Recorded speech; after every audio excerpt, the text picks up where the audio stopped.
Many, Vicky, well, I'm older than Vicky, of course, by so many years. Vicky is still 18 ager. But during our time, of course, we have to talk about when we were also about your age.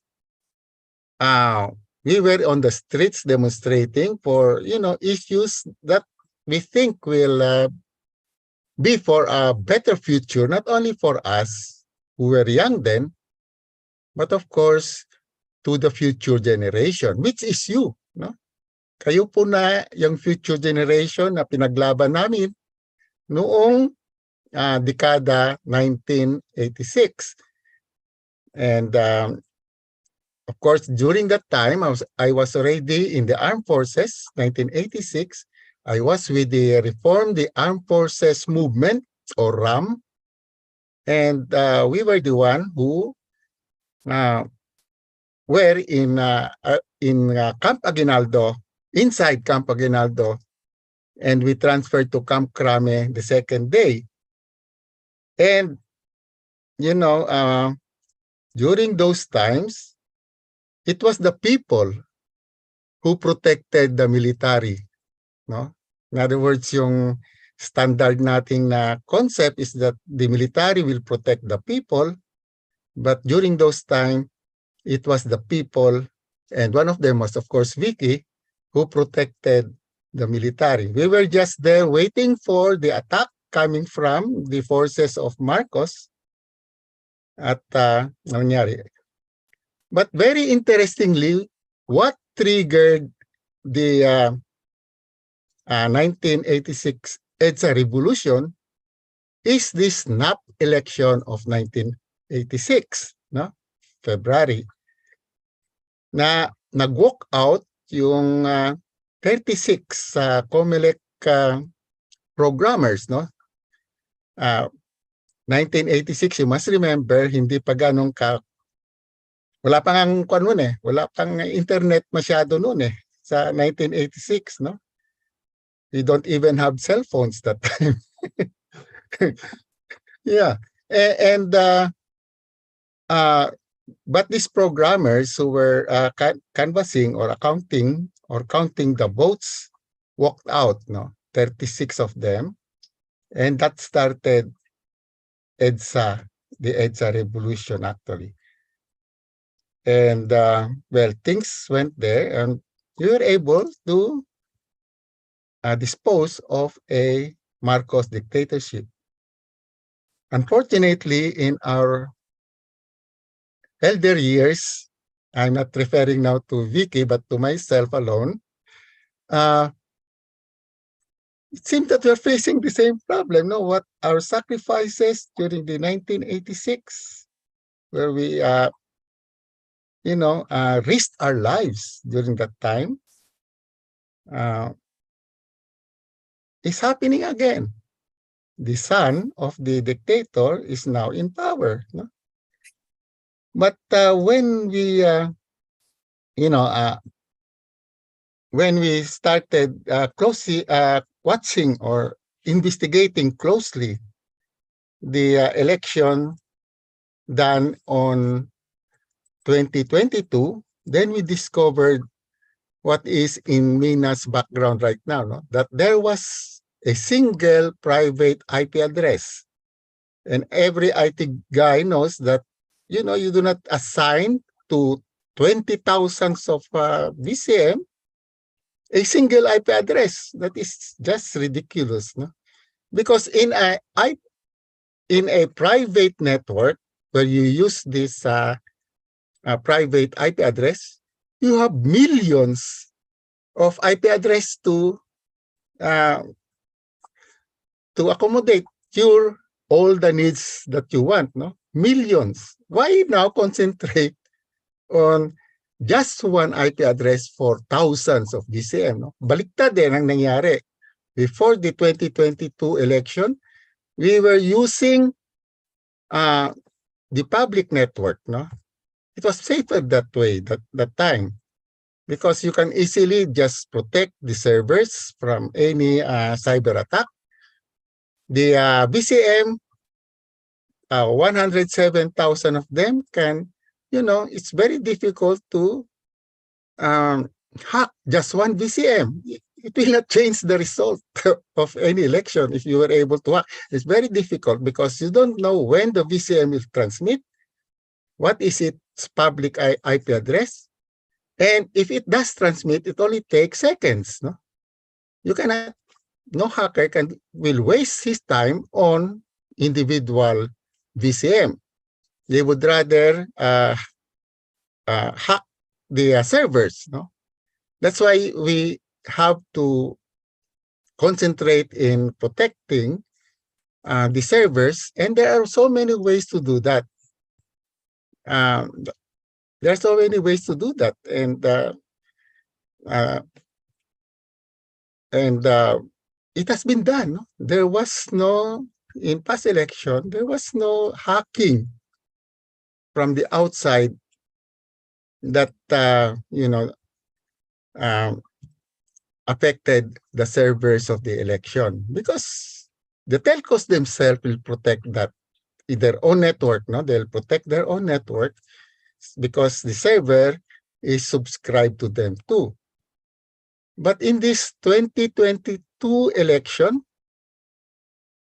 everything, even the VCM, have private IP address, no? And that is weird. That is weird. That is not done. And who can only do this? It is done from the inside. No, nobody from the outside could give a private network into the system. So only Comelec and its technical partner Smartmatic could have done this. And for what reason? We don't know, because they really kept this private network secret, no? It was not shown to, what was shown in the public before the election as the end-to-end transmission path was in fact no different from what has been done in 2019. There was no mention there of putting a private network. Even the terms of reference of the contract for the 2022 transmission of election returns does not include or has no mention at all of putting a private network. No one knows, except that when Comelec itself uploaded the what they call the transmission logs, no, but actually it were reception logs on March 23 of this year, 2023.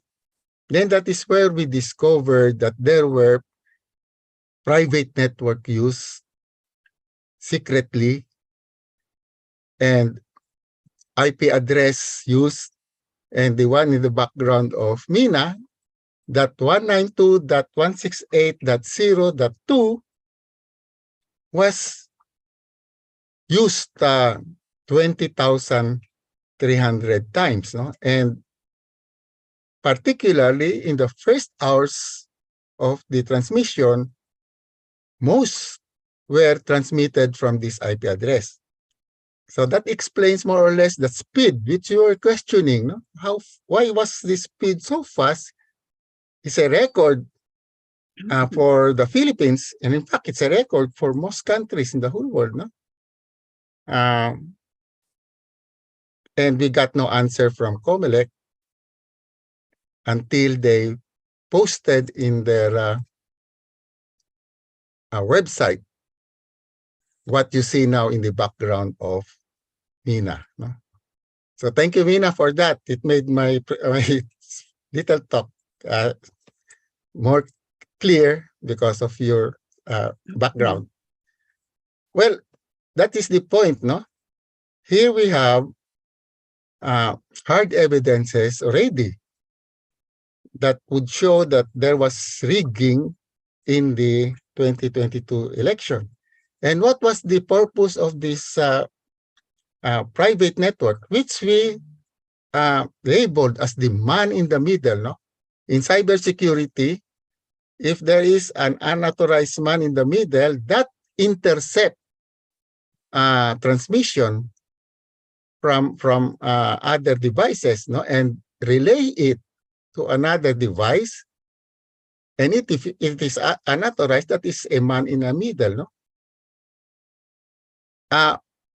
When the COMELEC showed the transmission end-to-end transmission path of the 2022 election, there was never any device between the VCM and the servers. And because that is how it was done, and it is safe, no? It's very easy to secure. Very easy to secure from cyber attacks. But if the cyber attack comes from within, you know, even the Pentagon of USA was attacked, not by somebody outside, but from within. Snowman. Yeah. It was attacked, and the Russians were able to get the most, top secret that they had in Pentagon at the time. Snowden, who was in the inside, no? And we had the same thing that happened in our 2022 election. There was an attack from the inside to subvert or to manipulate our election system. Now, why is this important that the young people would know this, no? Because we did this already when we were young, no? And we are passing the baton to you, and you have more, you have more access to the technology now than we had in 1986. You can decide on your own, no? You can do studies and on your own decide whether what I'm saying is right or wrong. But definitely, or what COMELEC is saying is right or wrong. Then, once you have made the decision, then we need you to act. Not for us anymore, no? We are in the we are in that part where we are in the embarking your port, no? But you are in other words, you will be the one to suffer an illegitimate government or a government that would cheat itself in power. It will be not us who will suffer anymore, no? But it will be you and your children and your children's children if, you do not do something about this. We are proud to say that in 1986, we did something for our children who are now grown up also, and for our apos, no?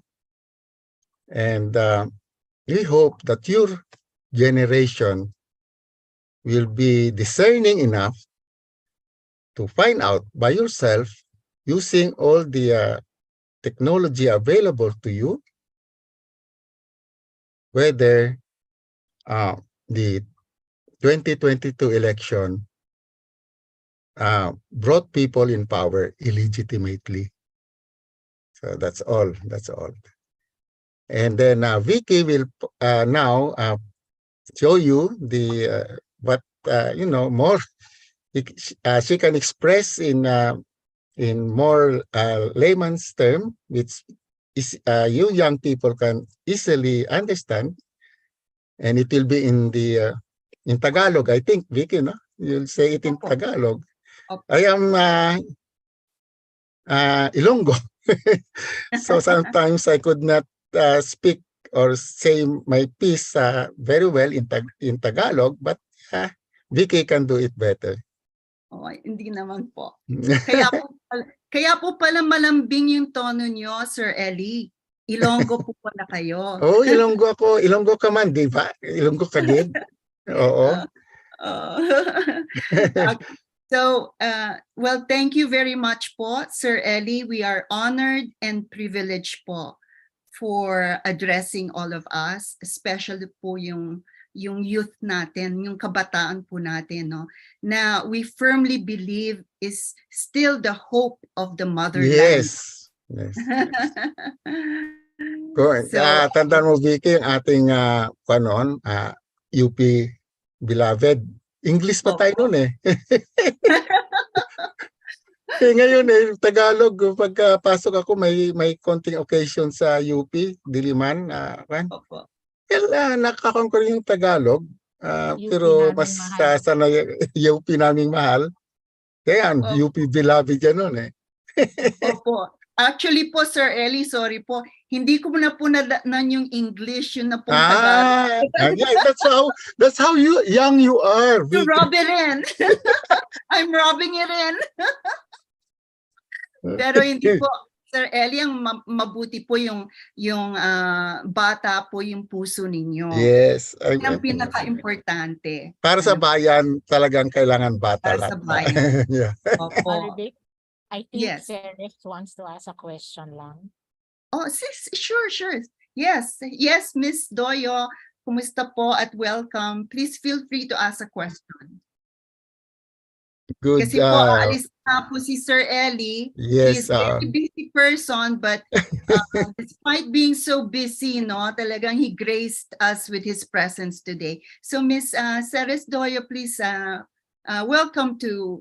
feel welcome to ask your question. Good morning, Ma'am Ceres Doyo. Hello, Ceres here. Ilonggo ni.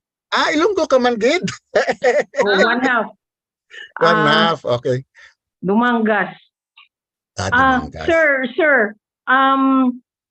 where did the real votes go? The votes that were waylaid or supplanted by the private network. address? Okay. What happened is it even goes deeper than that series, no? Those 20,300 BCM that COMELEC already admitted, no, having just one IP address, a private IP address, these were pre-programmed. In other words, whatever you feed in, however the voters voted, no, it has already a pre-programmed result that it will transmit. And this pre-programmed result and printed ERs were, of course, the one that were, PPCRV compared with what was transmitted. Of course, the printed ER will correspond to the transmitted. Now, so the BCM transmitted the same, no? I mean, what was received by the transparent server would be the same as the data that was counted or seen by PPCRV. But no one knows whether the ballots, no? The actual ballots, when you count them, will they be the same as the ERs? So that's why we are actually, we have demanded from COMELEC to please show the actual telco transmission logs, no? Because all VCM has to transmit their ERs through the telco. And we found so many ERs that were actually printed before transmission can be made, that they were still being printed around 10 p.m. 8 p.m., natanggap na sila ng transparent server, no? In other words, I'm still typing my message to you, for example, but I found out later that you have received my message, exactly what I was going to tell you, an hour or so before I press my send. No? What does that mean? Well, exactly. There was a man in the middle that knows what I'm going to send you and send it to you ahead of even before I. And what happened to my transmission to you?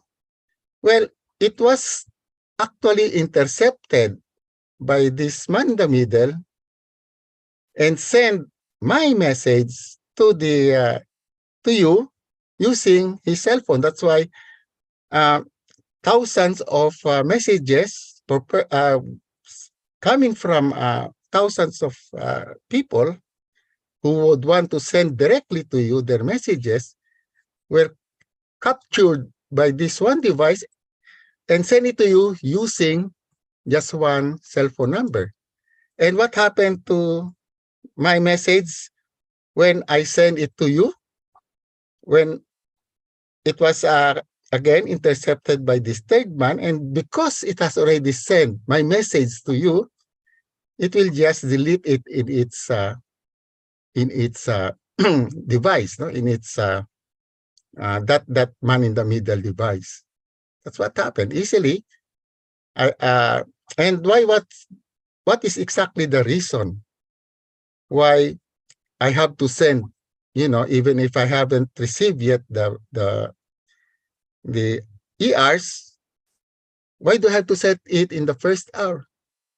Because there are three things, no, that was the purpose of the man in the middle. Have three purposes. One, to make the selected candidates win. Two, to make these selected candidates win with a big margin that it will be impossible for them to protest or file a protest with the with the body, no, I forgot the correct name of the body that gets PET, no, PET. And the third one, and this is very important because is that this big margin will already be felt by the population in the first hour. And this is because of the strategy of shock and awe, no? Which, for all intents and purposes, the result of that first hour never changed until the voting and the counting started. Now, it started, of course, when voting closed at 7 p.m. We had the first result shown by the transparent server at 8:02. Yung constant vote ratio of all candidates, not only between BBM and Lenny, but all presidential candidates, to include all vice presidential candidates, hindi ho nagbago yung constant vote ratio, no? From the start of the counting, updated every 15 minutes to the last counting about 4 days later. That is so statistically impossible to do that. Of course, when we noticed that and told them, they of course explained that it was the law of large number, no? But when we found out later, nung nagpalabas na sila ng IP address, that large number is fraudulent. In other words, it is fabricated, no? Just to put in a large number in the first hour. So if their basis of that constant vote ratio is the law of large number based on the first hour count, and now that we have proved that first hour count is fraudulent, did not come from the VCM, but from that middleman, then of course everything falls on their faces, no? And we actually demanded, no? I mean, from COMELEC to please show the transmission logs of the telcos, because now that is the only data, independent data, that can more or less confirm or deny our allegation. Yung transmission logs ng telcos. And on October 18, 2022, Chairman George Garcia himself committed, no, to the public. That was a public forum that he committed that I am going to compel, it is on video, I am in fact going to compel the telcos to publish their transmission logs. No? And in a few days, in fact, he said that. We have a video recording of what he said, and I think it is in social media. He never did up to this point of time. That would have been so easy to debunk our allegation. Just show the transmission log. O ito, talaga naman mayroong ganyang karaming boto na i-transmit ng mga VCM natin in the first hour.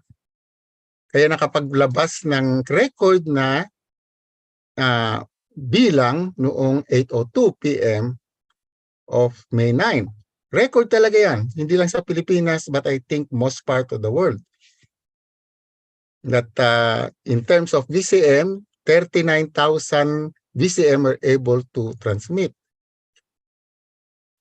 Kaya nga, yung kini-question namin yon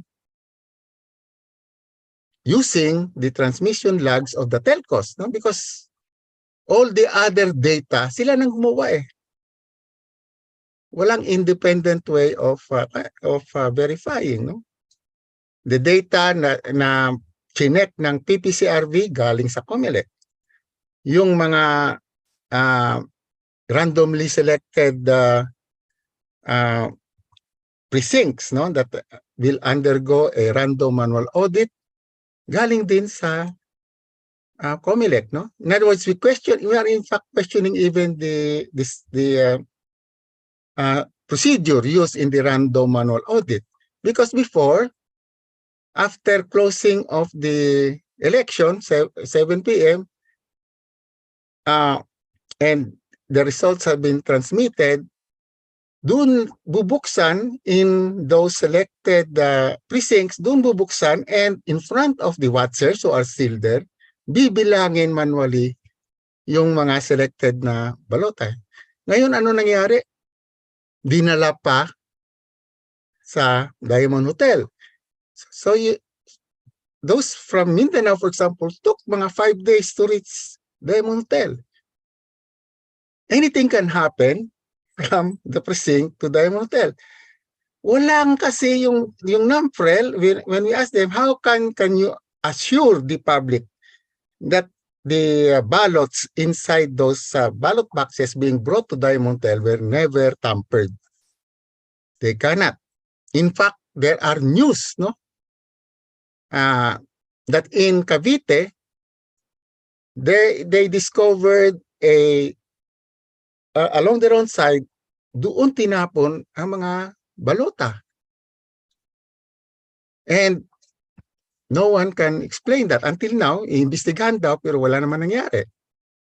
And sino yung logistic company na nag-handle nito? I think if you know the name, you will not be surprised. No? The logistic company is of course F2 Logistic. And maybe on your own, sa mga kabataan, Google that. Who owns F2 Logistic and how close are they with the administration of President Duterte? No? By the way, all of this happened during the term or during the administration of President Duterte. No? He was the one who appointed almost all of the commissioners in COMELEC that handled the 2022 election, no? Except for one, Rowena Ganson, and 5 or majority already, 5 of the commissioners or majority of the commission in bank are from Davao. So ganyan ang nangyayari sa election natin. Did Even I po answer? yung Supreme Court yata po, Sir Ellie, if I'm not Yes, mistaken. oo. Even Supreme Court, only 2 right now are not appointees of Duterte. Now, COMELEC, nandun pa rin yung inappoint ni Duterte, wala na nga si Guanzon. They were replaced by 3 appointees of BBM. And whom do you think, and whom did the BBM appoint as the chairman? Yung kanyang election lawyer, no? By law, nakalagay doon. By law, no? Nakalagay doon that any commissioner, not even the chairman, no?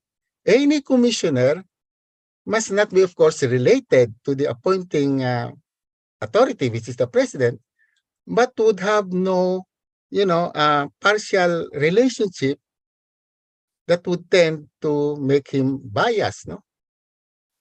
So pati yung law, hindi nila sinusunod. I don't think hindi yata kung sa UP yan nakuha na sila, di ba? So how could BBM appoint his lawyer who has been working with him even before the 2019 election and was very active in protesting yung pagpanalo ni VP Leni? Now he is now the chairman of the commission. And that is against the law, no? In other words, if people can do this, it is basically because, they were not elected by the people. They know that the people did not elect them, but a machine. And they don't owe anything to the people. They can do anything they want. And that's what they're doing right now, no? Pagkaupo nila, anong ginawa nila? Gave themselves intelligence fund, confidential funds, when before, wala yan. Came up with Maharlika, which, 2 days lang, approved na. When there were so many, wala pang ang public hearing, eh. So, and many things, no? Tumaas ang presyo ng sibuyas. Well, turns out that it was being hoarded by a relative na nagkakaroon sana ng congressional hearing dyan. Hindi pinatuloy. Yung sugar, no? So these are and these are things, no, that are symptoms of actions of people in position. They don't care about what will happen to the welfare of the people, but just their welfare. No? And that is because our elections are fraudulent. Okay. Thank you po, Sir Ellie. Thank you very much po dun sa sagot. Ceres, did you want to ask any follow-up or clarification questions? Ewan ko kung nakamute si Ceres, I don't know. But anyways, so, Lyndon had wanted to ask a question bago umalis si Sir Ellie. Okay. Yes, Go ahead, please, Wilson. Lyndon. Lyndon, hello. Yeah, you're raising your hand. There were there observers during the process of printing and transmitting? Because there were reports also circulating on social media that after printing there were difficulties in transmission, also further delaying transmission. Yes. And also this process of rigging the elections, it has been happening since Hello Garci and further into during upon automation, automated election system, and getting worse and worse every year until it got worse really in 2019 and then last year, 2022. Yes. So can those be verified, and how Actually, real those things are? Yeah, thank you, Lyndon, for pointing that out, no? Because that's a very important aspect. I'm talking about VCM being pre-programmed. When did this occur? No? There were two occasions, and you mentioned already one of them. First, NAMFREL discovered that there were changes made in the software of the VCM. The software was a source code review, and the approved software to be used in the 2022 election has a certain hash code, no? Which is being printed by the machine to ensure that the approved software is what was downloaded in the machine. No? When there was this demonstration in March 22 of 2022, NAMFREL noticed that there was changes in the hash code, which is actually like a fingerprint. You do even just change a period in the software, that hash code will change. And when they notified COMELEC about this, change, you know what COMELEC said? Oh, typographical error, don't worry about it. But of course, NAMFREL insisted, no, we should do a complete source code review. Again, COMELEC of course said, madidelay ang election. If you do that, let's do it after the election. Until now, wala. And for some reason, NAMFREL is not anymore, insisting on that source code review. For some reason, I don't know. In fact, right now, not even NAMFREL is trying to lawyer for COMELEC. Yes. Okay, that's one. And second, when they configure the SD cards in Santa Rosa, Laguna, for the 2022 election, it was done for more than a month without any witnesses. In fact, nobody knew that they were already starting configuring the SD cards until, again, maybe, I think it was NAMFREL also who noticed this and complained again. But by the time that they were allowed to witness, because it's against the law, by the way, that you cannot configure SD cards or print ballots without any witnesses from stakeholders and from, of course, political parties. Sir Ellie? Yes, yes. I just want to interject na all of these po na ini-explain ni Sir Ellie, we will bring them down into bite-sized slides in Tagalog po. So yung mga nanonood ngayon, please rest assured, lahat ng ito ipipresent namin in layman's terms in individual slides. But Sir Ellie, may I ask you a question on what you just stated? There were all these instances po na nakapag-object sana ang NAMFREL at saka ang PPCRV sa mismong pag-undertake po ng election dahil yung pong mga punto na kunwari yung source code at saka hash code na wala pong transparency dun sa configuration ng SD cards, yun po ay malaki ng assault sa integrity ng election. So bakit po hindi sila nag-object sa pagpapatuloy ng eleksyon na kumbaga yun dapat yun yung punto na kailangan talagang kinwestiyon nila at hindi sila pumayag sa eleksyon hanggat hindi yun naayos?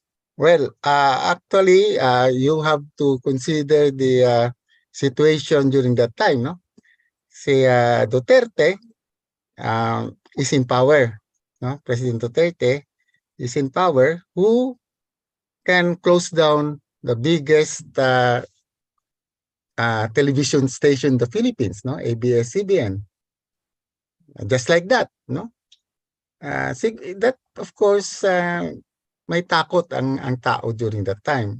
There was then the red tagging, that was being done nagkaroon ng batas na na anti-terrorist law that you can be detained and arrested for whatever reason that the NTF LCAC, no, yung organization will see fit, no, na nobody can question them. They can be just detained. That was the situation during that time, no. You cannot even when a multi-billion scam was detected coming from the office of the president itself, and doon sa for the COVID, no? For the COVID, wala rin nagawa mga tao. And of course, when people are being killed, about 25,000, wala rin nagawa ang tao. Sino protest, no? So that was the situation. It's just ongoing, and everything was, mahirap mag-protest that during those time. That's why dapat, if NAMFREL and PPCRB, are going to do their job. They were actually there for the people, no? But it turns out that they are there lawyering for COMELEC. In other words, sino na lang ang nag-o-oppose, kundi tayo na lang. And of course, well, those things that scared people from acting before are still here, no? But of course, we cannot tolerate this anymore. Okay. Actually po, Sir Eli, as a lawyer, a lawyer can always put on record an objection to the continuation of proceedings. Yes. So, hindi po kailangan na lumabas sa kalye at i-expose mo ang sarili mo dun sa mga EJK teams, no? Para maging biktima ka ng mga EJK, ano? As a lawyer, and I'm sure NAMFREL and PPCRV are full of lawyers. Yeah, lawyers. Very basic remedy po ito na isang lawyer na nakikita niyang na nako-corner na sila, no? To just put on the record that we object to the continuation of the elections. The fact na hindi po sila nagprotesta ng ganoon on record at pinabayaan nilang mangyari ang eleksyon, ay malaking question mark po yan sa PPCRV at saka ang NAMFREL. Yes. At ngayon po, nakikita na natin po, Sir Eli, gaya po ng sinabi ninyo, na sila pa ang unang-unang nagdidepensa sa COMELEC ngayon, no?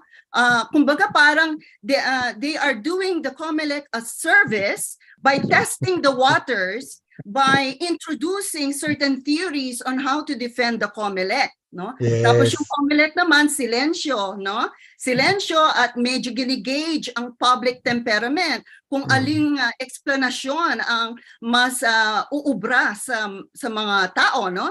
Sa taong bayan, at maya-maya ay magsasalita na yan si Chairman Garcia, no? At based on yung iniisip niyang kung paano niyang mabubudol yung mga taong bayan.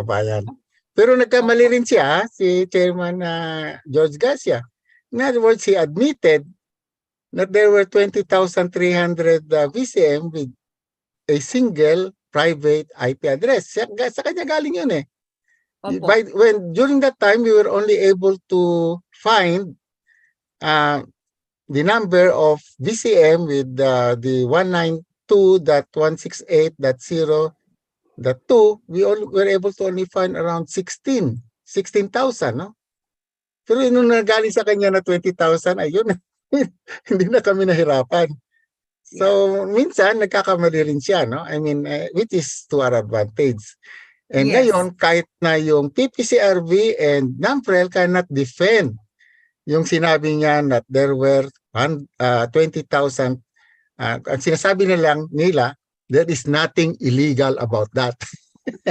Opo. Ngayon po, siguro po, kailangan mag-round up na po tayo. But Ms. Toyo, you still have one question or suggestion bago tayo pagpatuloy yung presentation natin.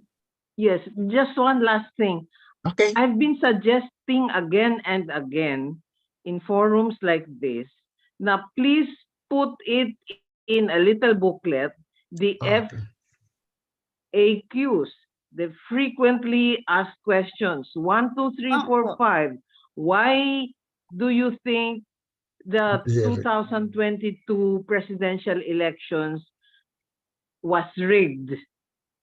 Kasi paulit-ulit makikinig kami. Hindi naman namin lahat ma-absorb lahat. Tama. Sana isulat 1, 2, 3, 4, 5. Question. Why is ganito? Answer. And then people can hold it and Opo. read. Okay. Sige po. I mean, Magandang even as a journalist, I cannot understand everything. Yeah. I have Yeah. to rewind. Right. Alam niyo po, Ms. Doyo, magandang suggestion nga po yan. And we in Punla will undertake to do that with Sir Eli. Ano po, Sir Eli? Yes, Another yes. project for us. In Magandang fact, project po yan. And Yeah. Si alam, opo. perhaps you can put a very inviting title or cover, maybe with the color, will. so that people will say, the green book or the blue book or whatever. Oh, So that ano people kayang know kulay? there is something they can turn to. parang Really, comics. because even as a journalist na I keep reading about it and listening to it, Yeah. hindi ko mag-grasp lahat. Hindi naman Yeah. lang lahat ng tao pupunta sa website. No. Opo. Tama po yun. At gagawin natin English and Tagalog. Yes. Para Oo. madaling maintindihan ng the most number of people. I don't know if you saw the video titled Padala. Yeah, yes. kay Nakita niyo ba yung Norman. padala? Galing kay Norman. Yeah. In a few minutes na-explain. Matawa ka Opo. pa. Opo. So, Although yung mga yung, ganun, kanya-kanya na lang, para maintindihan lang. Okay. Opo. Actually Yeah. po, Sir Eli, Miss Doyo, yung team ko, which is composed of techies, no? I'm pleased and very privileged na yung mga team members ko are people in the IT field, no? And engineers, no? So, maganda po yung yung video na yun, yung padala. Pero meron po kaming na-note na konting inaccuracy doon sa technological process, no? So actually po, Sir Eli, this is actually probably the time to express our sentiment in Punla, our feeling, our concern. Kasi po napakarami na pong lumalabas na mga produkto o mga media products who are trying to reinterpret your technological explanations po, Sir Eli. At hindi po lahat sila ay accurate, at in fact po, ang ilan po sa kanila ay misleading.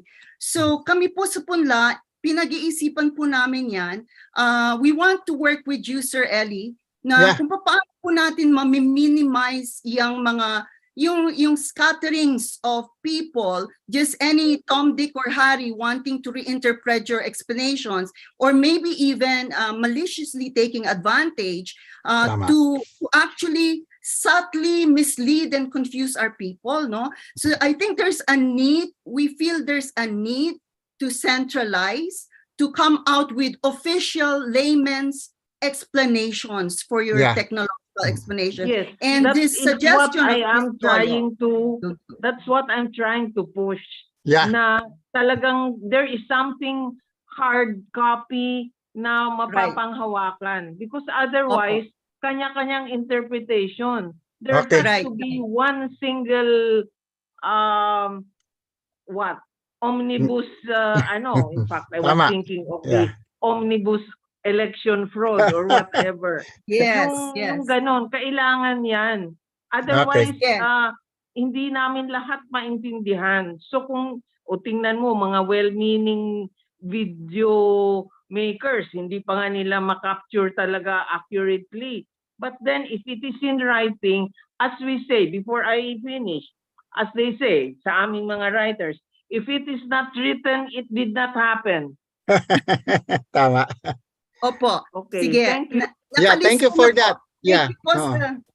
Thank you po. And Sir Ellie, thank you po very much again. And now we shall proceed with our presentation. As we promised you all, we are going to translate yung lahat ng mga sinabi ni Sir Ellie at more than that, yung mga ibang mga nangyari recently. We have revised some of our slides para ma-reflect natin yung mga latest updates po ninyo, Sir Ellie. So, okay. You're doing a good job there, Vicky, no? And of course, Salamat po, Sir Ellie. With the help of John, who is the techie guy of the group. Yes, at saka po si Mina actually. Mina, si Mina. Oo. Yeah. Kasama po siya ng mga computer workers nag-walk out. Yeah, yes, I remember na. Kaya pala, yung wife ni Red Kapunan is actually a military officer, a colleague of mine, no? I was with as I've said, I was with the Reform the Armed Forces movement, RAM. Kasama ho kami nila Punasa that time. Yes. Okay po. Marami pong salamat Sir Ellie. Feel free to come and go as you please. Yes, sa Politico in 1 hour. We will still be here. Kung available po kayo para po mag-answer ng mga questions at the end of the program, you're very welcome po, and we will be so honored if you could join us again. Thank you. It will be my honor. Po, sir. Maraming salamat. Maraming salamat sa inyo. Okay. All right po. All right. Bye-bye. So pagpatuloy po namin yung presentation po namin, no? At magandang umaga po sa mga kabataan na kababayan sa Pilipinas, no? At magandang gabi naman din po sa mga nasa North America at sa mga kababayan sa ibang bahagi ng mundo. Magandang bati po sa inyong lahat. Ako po ay si Victoria Grajeda Smith, ang inyong kapatid dito sa Estados Unidos, na ang puso ay palaging nasa mahal nating inang bayan. Ako po ay isang proud scholar ng bayan, UP Government Scholar at magna cum laude graduate ng Political Science from UP Diliman College of Arts and Sciences, Justice Alex Reyes Scholar, Dean's Medal for Academic Excellence at Top 10 graduate ng UP College of Law. Meron po rin akong Master of Laws from the University of Michigan School of Law. At ako po ang founder ng Punla para sa Bayan na nakatuon sa pagbabago ng lipunang Pilipinas sa pamamagitan ng pagbabago ng Pilipino. Ang Punla ay isang perpektong talinghaga, kumbaga, no? Simbolo ng binhi ng tunay na pagbabago sa lipunan na nais naming makatulong na itanim sa lipunang Pilipino. Ang Punla ay isang non-profit at secular na organisasyon na binubuo ng mga nagkakaisang tao at pangkat na nakatuon sa pagbabago ng lipunang Pilipinas, bunga ng pagbabago ng Pilipino sa pamamagitan ng edukasyon at pagpapataas ng kamalayan at pag-unawa ng transformasyon ng individual batay sa pinagsamang kaalaman ng filosofiya, agham, kasaysayan, liberal na sining at mga universal na prinsipyo at karunungan ng sangkatauhan. Pinili po namin ang mahaba at mahirap na landas na ito tungo sa pagtataguyod ng pagbabago sa lipunan natin sa pamamagitan ng edukasyon sa ating inang bayan, dahil naniniwala po kami na walang tunay na maaaring pagbabago sa lipunan na biglaan, at hindi rin po kami naniniwala sa mga band-aid na remedyo.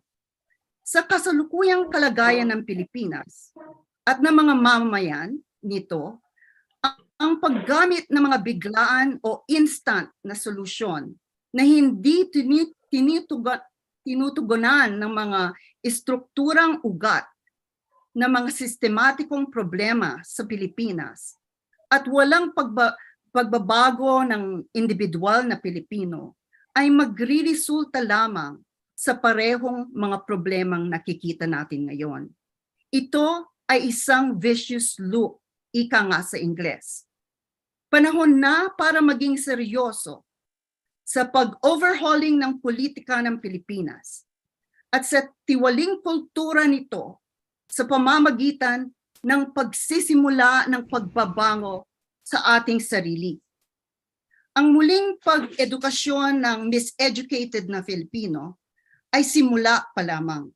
Gayunpaman, gaya ng sinasabi ng kasabihan, ang isang milyang paglalakbay ay nagsisimula sa unang hakbang. Ito ang ating sanggol sa hakbang upang matulungan ang ating mga sangkatauhan o sambayan ng Pilipino na makamit ang revolusyonaryong pagbabago. Ang punla ay hindi kaanib sa anumang partidong pampolitika. Kami ay kaakibat lamang ng katotohanan.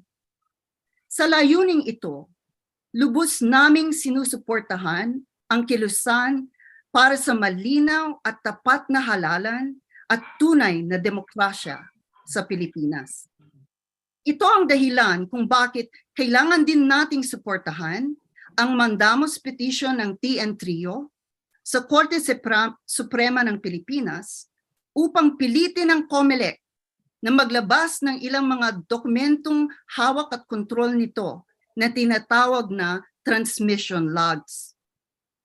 Na gaya ng ipinaliwanag na sa atin ni Sir Eli kanina, ay higit na magpapatibay sa ating konklusyon na mayroon sa katunayan ng isang sistematikong pandaraya sa halalan sa Pilipinas noong 2022 na pumabor sa tiket ni Marcos Duterte. Wala ni isa sa amin sa punla ang tumatakbo o sa pagkakaalam ko may balak na tumakbo sa pampublikong opisina. At wala sa amin ang gumagawa nito para maging sikat at makapangyarihan. Bakit? Sapagkat upang magsalita ng katotohanan sa kapangyarihan, ang isang tao ay dapat na walang kompromiso, na hindi maiiwasang mailagay sa amin o ma-accuse kami kung kami ay may intensyon na humabol ng pampulitikang opisina. Kung sino man ang interesado na tumulong po sa aming misyon sa punla, mangyaring makipag-alam at makipag-ugnayan po sa amin sa pamamagitan ng direct message o private message po sa Facebook. Kinakailangan po namin ng maraming mga volunteer dahil sa ngayon po lamang ay maliit po, although epektibo po yung team namin. Kaya lang po, dahil sa dami ng mga issue na lumalabas araw-araw ngayon, na kailangan na i-rebut po namin, na dapat sagutin kaagad,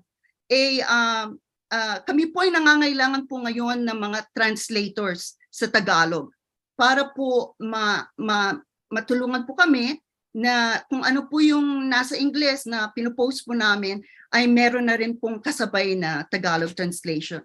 So yun po ang pinakamalaking pangangailangan po namin ngayon. So kung pwede po, kung tulungan po kami doon, sa pagtatanghal po ito, pakitandaan na sa anumang paraan ay hindi po natin kailangan i-conclude na kompleto po yung ebidensya na ipipresenta po namin sa inyo ngayon. Kasi yung ibibigay po naming mga pruweba ng Pandaraya sa Halalan noong 2022, yun lang po ang alam natin ngayon. Pero yung sitwasyon po ay fluid, araw-araw nagbabago, at araw-araw meron pong greater clarity, Kaya nga po, di ba sabi nila, in the end, truth will prevail.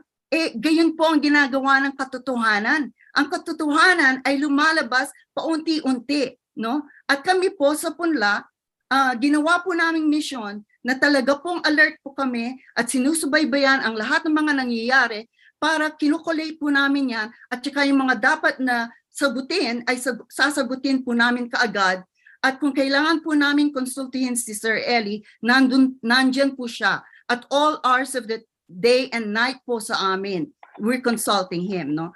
So being a small group din po, binigyan po kami yon ng isang advantage, no? We are very mobile and we're very agile, no? So yun po ang pangako namin sa inyo sa punla.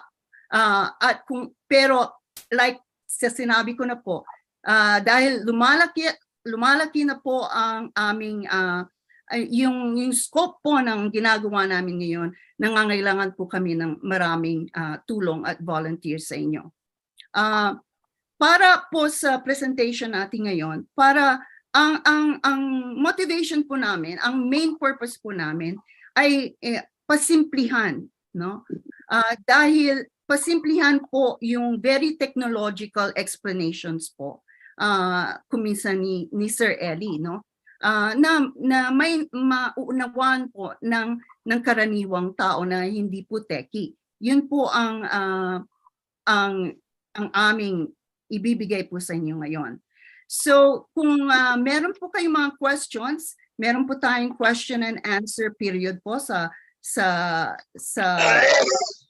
end po ng presentation namin. In the meantime po, pwede kong i-request po sa lahat na nag-join na po sa atin dito sa Zoom na kung pwedeng i-mute po ninyo ang inyong mga sarili at uumpisahan na po natin ang aming presentation.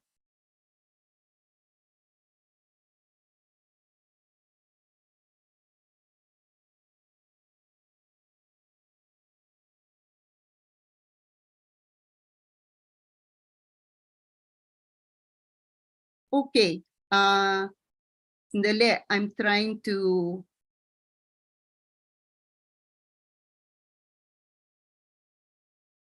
let me, meron po tayong, I just have to address some problem din dito sa presentation natin. Ito na lang siguro.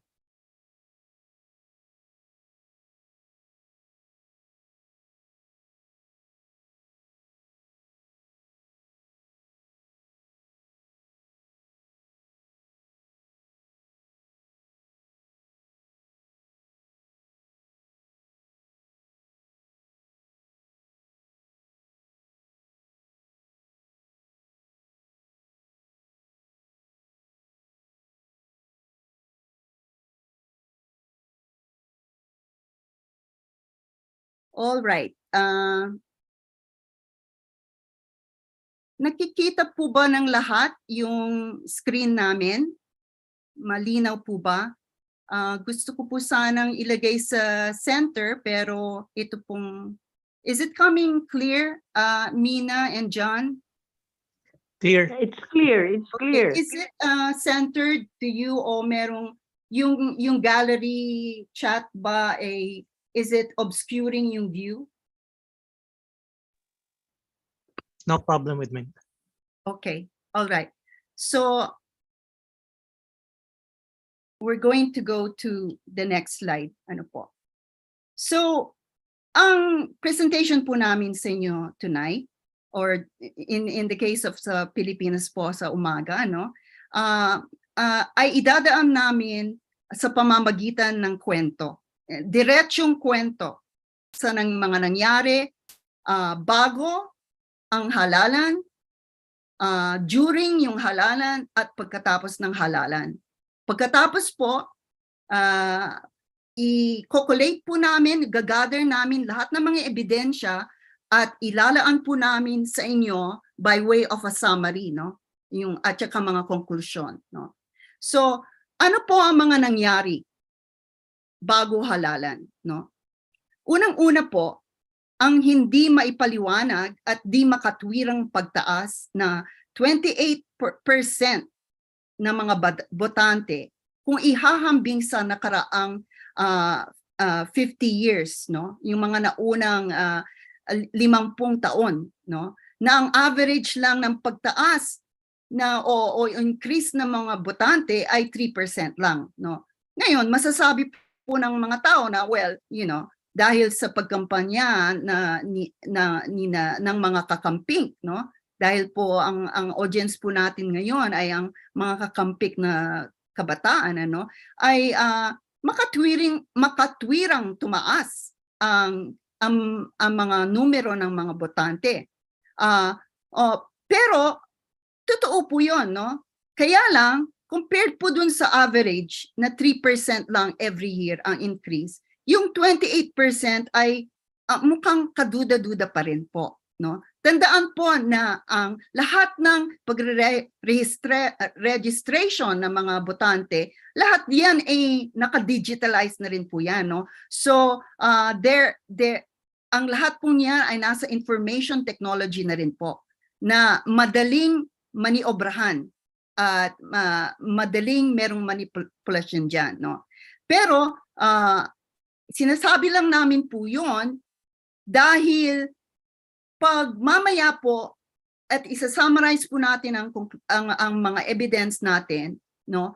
Kahit na po bawat isa ay sa pag-iisip natin ay hindi sapat na ebidensya ng pandaraya sa eleksyon, kung i-connect mo lahat yan, yung lahat ng mga facts na ibibigay namin sa inyo ngayon, at itatanong sa inyo, sa palagay niyo ba, given all of this po, na walang pandaraya, kayo lang po ang makakasagot doon. Ang job po namin ay ibigay sa inyo ang mga facts. Ano po?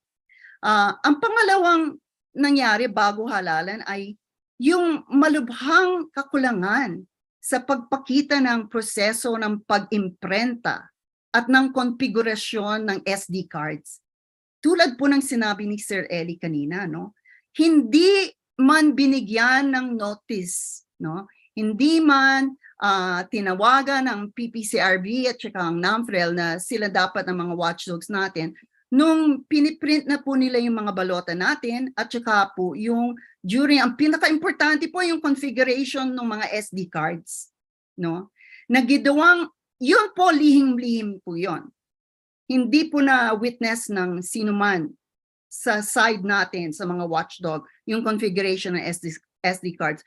Yung pag-imprento po ng balota ay part of it, no? Na witness po natin yon. Pero nung ginagawa na nila, dahil merong nag-report po sa atin na ginagawa na nila yon, at kung kaya nagpunta tayo doon sa National Printing Office para mag-complain bakit hindi tayo pinapapasok doon, no? Tapos ang isa pang ang mga iba't ibang mga activities, no, nag-contribute ng kakulangan ng transparency ng mga prosesong yon ay arbitraryong pinagbawal ng COMELEC ang pagmamasid nga, no, nung printing sa National Printing Office, at lalong-lalo na yung configuration ng SD cards dun sa bodega ng COMELEC, no? At saka isahang panig at di makatwirang pagpapalit ng COMELEC at ng Smartmatic ng mga alintuntunin nila sa pagpapadala ng mga bilang ng mga boto mula sa mga presinto, no? Hindi po nila ni-notify ang taong bayan at saka yung mga watchdogs po natin nung meron po silang pinalitan, at mamaya po i-explain po namin sa inyo kung ano yung pinalitan nila, no? At iyon ay related po dito, yung pagkatuklas ng NAMFREL ng pagkakaiba ng VCM hash codes, no? Na kakikitaan ng pagpapalit ng source code. Yung pong hash code sa kayong source code, i-explain po namin in a bit sa inyo, no? Okay, so ito lang po yung parang we had fun with this, no? Yung dalawang nangyari na in-explain na po natin na hindi po, wala pong transparency dun sa ballot printing at saka sa SD card configuration, no? So nung una, yung PPCRV at saka ang NAMFREL, nung una po ay para namang they were protecting po yung interest ng taong bayan, no? Nung nalaman nilang nagpiprint na dun sa National Printing Office, ay nagpumulit na po silang pumunta doon at nag-plead na papasukin sila. At pinapasok naman sila ng COMELEC. Pero yung SD card configuration talaga pong wala pong naka-witness doon. Ano pa po ang mga nangyari sa araw ng halalan? Unang-una po, na alam po namin na hindi ninyo makakalimutan ito. Yung mga napakarami at mahabang linya sa paghihintay upang makaboto lamang, di ba? Tapos, pag nagtatanong po tayo kung bakit ang haba at ang bagal naman ng linya, ang sinasabi po sa atin ay yung mga nagbe-breakdown daw. Nagbe-breakdown daw yung VCMs. At kailangan daw na ayusin. Di ba? Di ba yun yung mga rason na binibigay sa atin noon? Maraming mga errors, merong depekto yung VCM, etc. No? At kung titignan natin ang statistika, no, ng pag-breakdown ng mga VCM sa mismong araw ng halalan, no? Kumbaga, yun lang isang function, no? Yun ang isang responsibilidad ng Smartmatic na bigyan tayo ng working VCMs, no?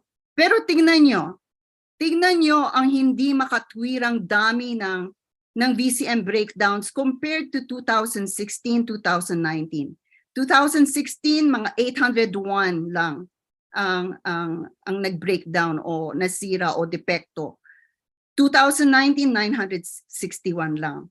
Well, hindi ko ibig sabihin na lang yon because every VCM na nag-breakdown, malaking problema yon sa mga botante. No? Pero lang po yon compared to 2022.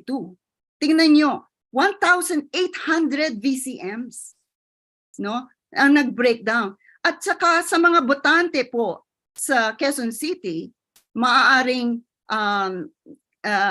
you remember ano po, na ang iilan po sa inyo, naghintay po kayo hanggang 2 a.m. nung naiisayos na po yung VCM at nakapagboto po kayo 3 a.m. pa lang, no? Makatwiran ba yon sa isang halalan, no?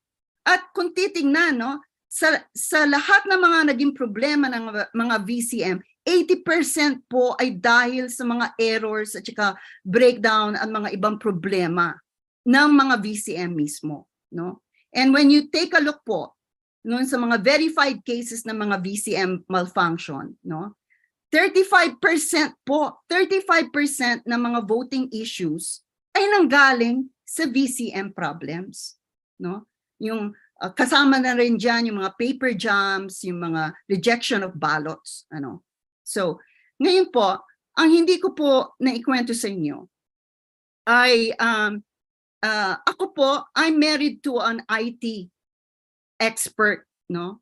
At nung nangyayari po ito last year, tinanong ko sa kanya, kung gusto mong i-attack o in other words, no, yung to compromise yung proseso ng VCM, paano mong gagawin yon? Paano kang papasok?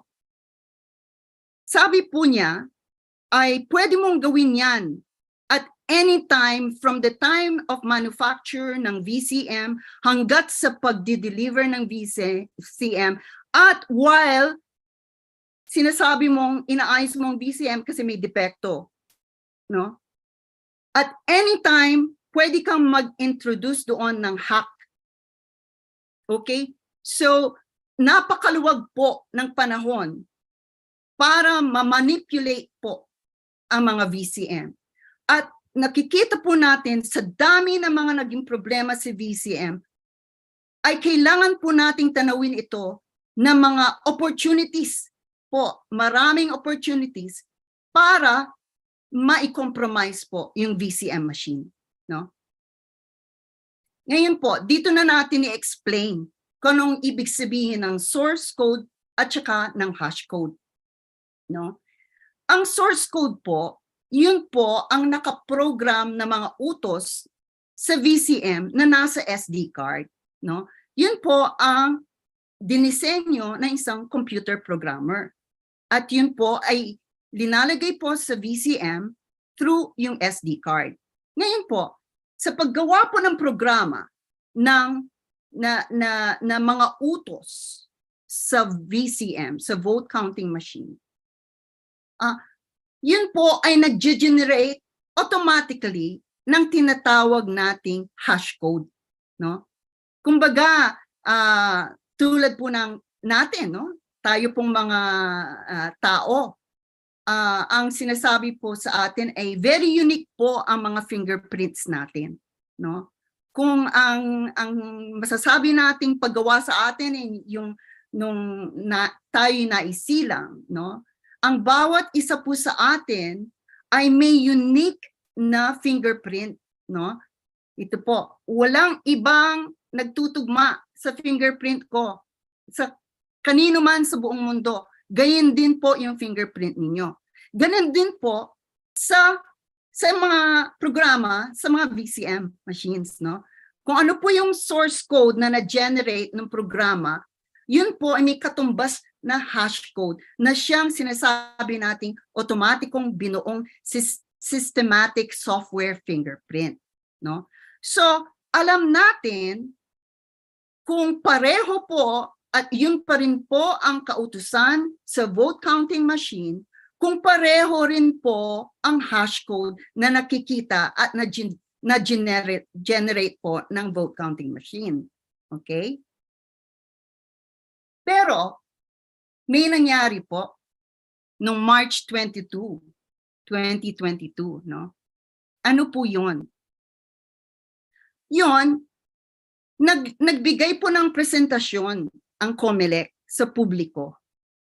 At doon napansin ng NAMFREL, noong NAMFREL ay nagtratrabaho pa para sa taong bayan, napansin nila na iba na yung hash code. No?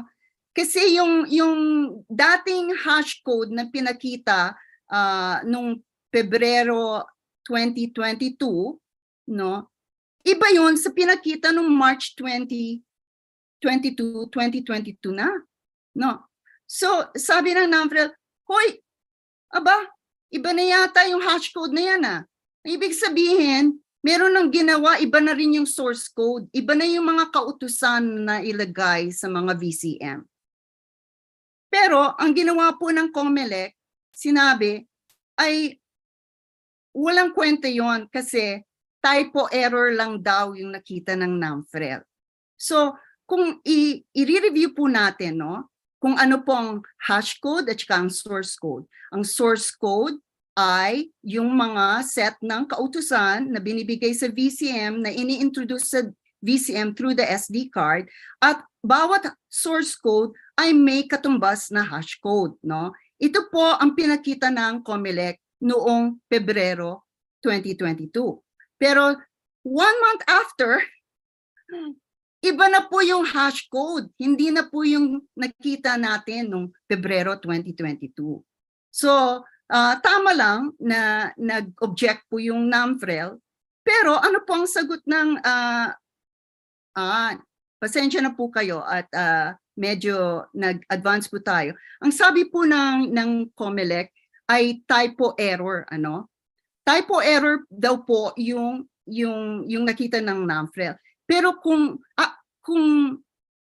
we'll remember na automatically generated ang hash code, no? Kung automatically generated yan at mahaba po ang hash code na yan, no? Hindi po pwedeng simple lang yan na ita-type, no? Kasi computer generated po yung hash code. So kung iba yung lumabas na hash code, ibig sabihin yung iba na rin yung source code, no? So yan po ay nag-contribute sa mga naging problema natin sa araw ng halalan, no?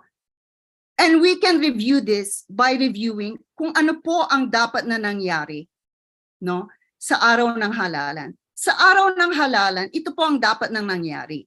Ang mga VCM po natin ay dapat nagpadala ng election results, no? Mga resulta ng halalan through yung mga opisyal na telcos lines para sa pagpapadala ng mga resulta ng halalan. At dalawa po ang mga server ng COMELEC na dapat na kahihinatnan po ng mga ito. Ito po yung transparency server na nandito na siyang pong log ng mga di-opisyal na paunahang resulta ng halalan. Yun po yung nakita natin sa TV. Ano? At yun po ay nag-generate ng sa kanyang sariling mga reception logs. No? Yung pangalawa pong server ay yung central server. Yun po ang opisyal, no? Na depository ng mga resulta ng halalan, pero hindi po pampubliko kaagad linalabas po yon, no? At yun po ay nakaregister dun sa mga transmission logs. Ito po yung hinihingi ng TN-TRIO na hindi pa po pinapalabas ng COMELEC, no? So, yun po ang dapat nangyari sa halalan. Ano po ang nangyari sa araw ng halalan? Ito po ang nangyari sa halalan. Hindi po tugma dun sa opisyal na end-to-end path transmission na ipinakita sa atin ng COMELEC bago ng araw ng halalan. Ano po ang nangyari? Well, sorry to state na hindi po natin alam lahat ang nangyari dahil ayaw pong ipakita ng COMELEC, ayaw palabasin ng COMELEC yung transmission logs na dapat sana ay nag-register nung results nung central server. Hindi po natin alam yan. Kaya po yan, question mark po natin yan. Pero ang alam po natin ay just a few private workstations po na nasa loob mismo ng COMELEC ang nagpadala ng mga resulta ng halalan dun sa transparency server. Ngayon, for the meantime, linagay po natin dyan na may pribadong IP address A, B, at C. Mamaya po i-explain namin kung ano yung mga A, B, at C. Pero for now po, ang unawain lang natin ay hindi po natin alam kung saan napunta yung mga dapat na mga resulta na tinransmit ng VCM. Hindi po natin alam kung nag-pass through yung mga yon through the telcos public lines. No?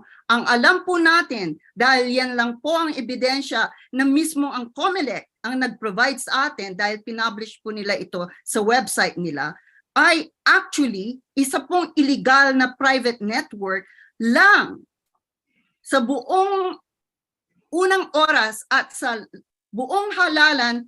Primarily, iilan lang mga private IP addresses ang nag-transmit ng election results. Sa punto po ito, kukumbidahin ko po ang ating kasamahan, si John De La Cruz, sa mga kabataan na medyo technologically savvy, maa-appreciate po ninyo ang mas detailed na explanation po niya. So John, I'll start and go to this. Magandang umaga sa inyong lahat. Okay, next slide. Salamat, Ma'am Vicky.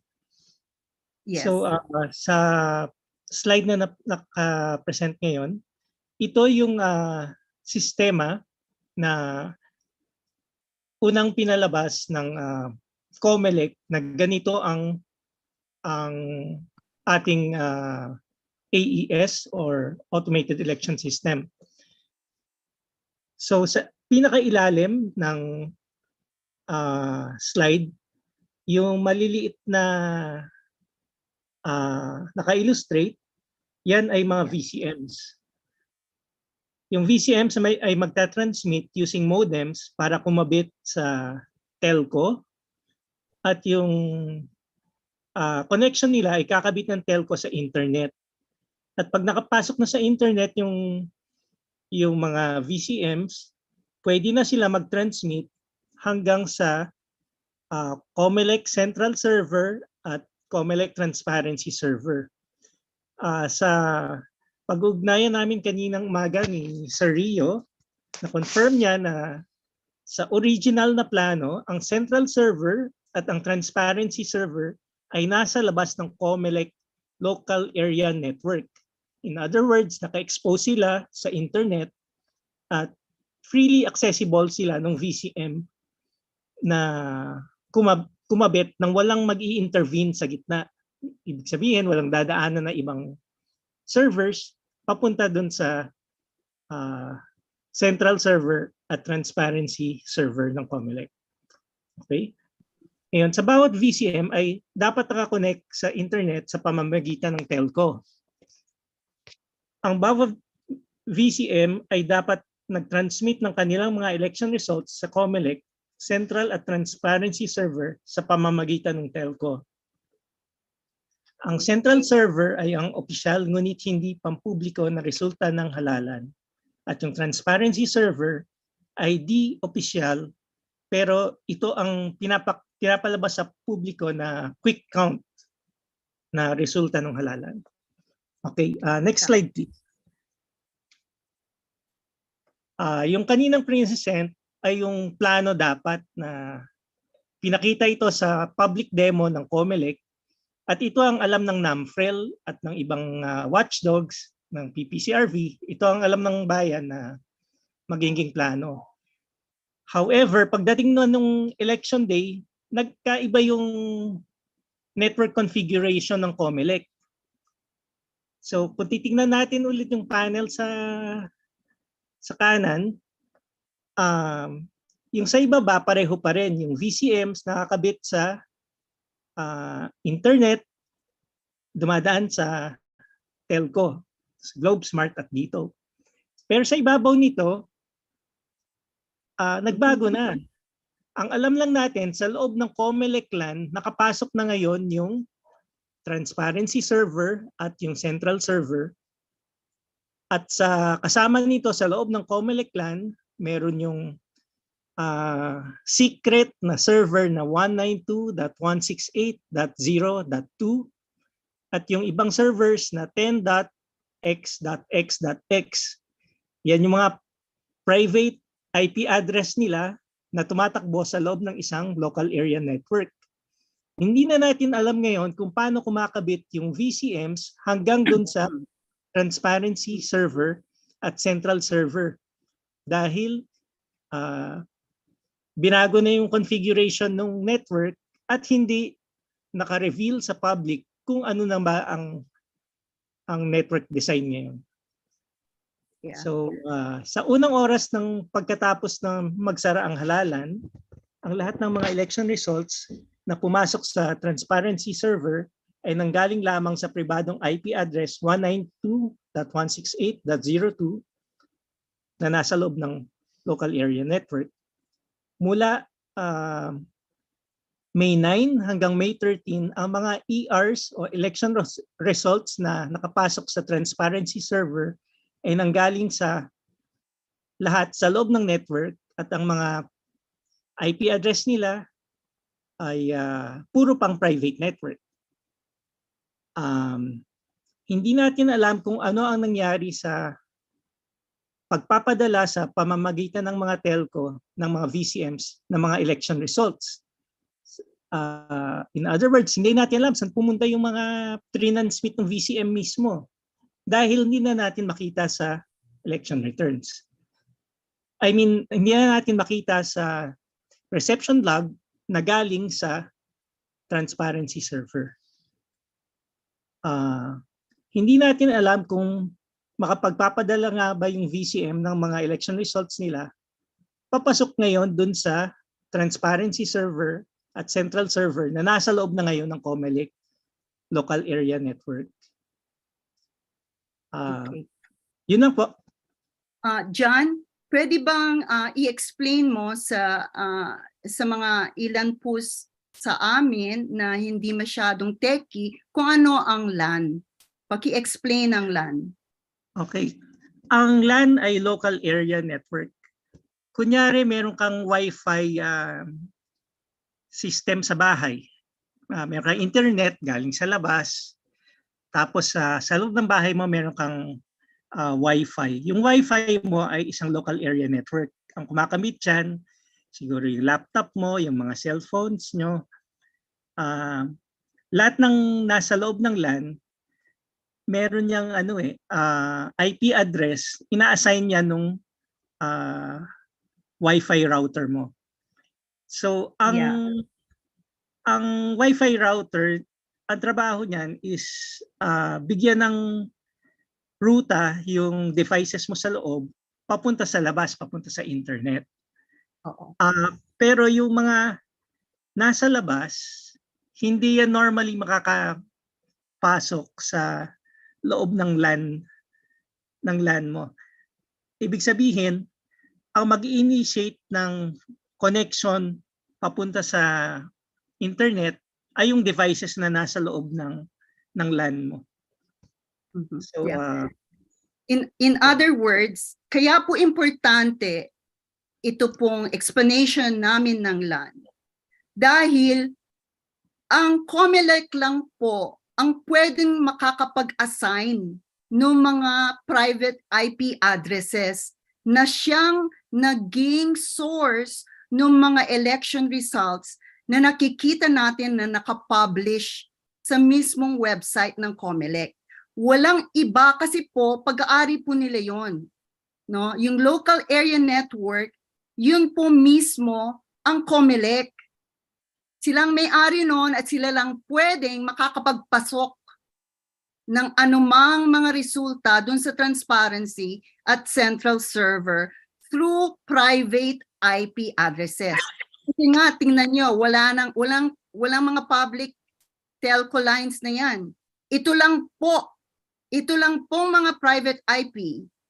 Ito po mga private workstations lang na nasa loob po ng COMELEC ang nag-connect at nagpadala kuno ng election results sa transparency server. No? In other words po, ito po ang basihan kung bakit sinasabi po ni Sir Rio na inside job yan. Kasi isa lang pong insider ang pwede pong may access diyan. No? Hindi man po nanggaling sa labas ng COMELEC ang 192.168.02. No? By the nature po ng technology, nanggaling po yon sa kalooban ng network po mismo ng COMELEC. Okay? So, thank you, John. Thank you so much. And to add to this, no, notice po yung mga crucial details ng ibang mga nangyari during the election day po mismo at hanggang sa last day ng pagpapadala ng election results. No? Essentially po, ito po ang nangyari. Iilan lang po na pribadong networks na nasa loob po ng COMELEC ang nagpadala po ng resulta sa transparency server. Hindi po natin alam kung anong nangyari dun sa mga resulta na supposedly tinransmit na mga VCM dahil wala po tayong pagbabisehan nun. Ang mga detalyeng alam natin ay iilan lang private at illegal private network ang nagpadala ng resulta sa buong halalan. Okay.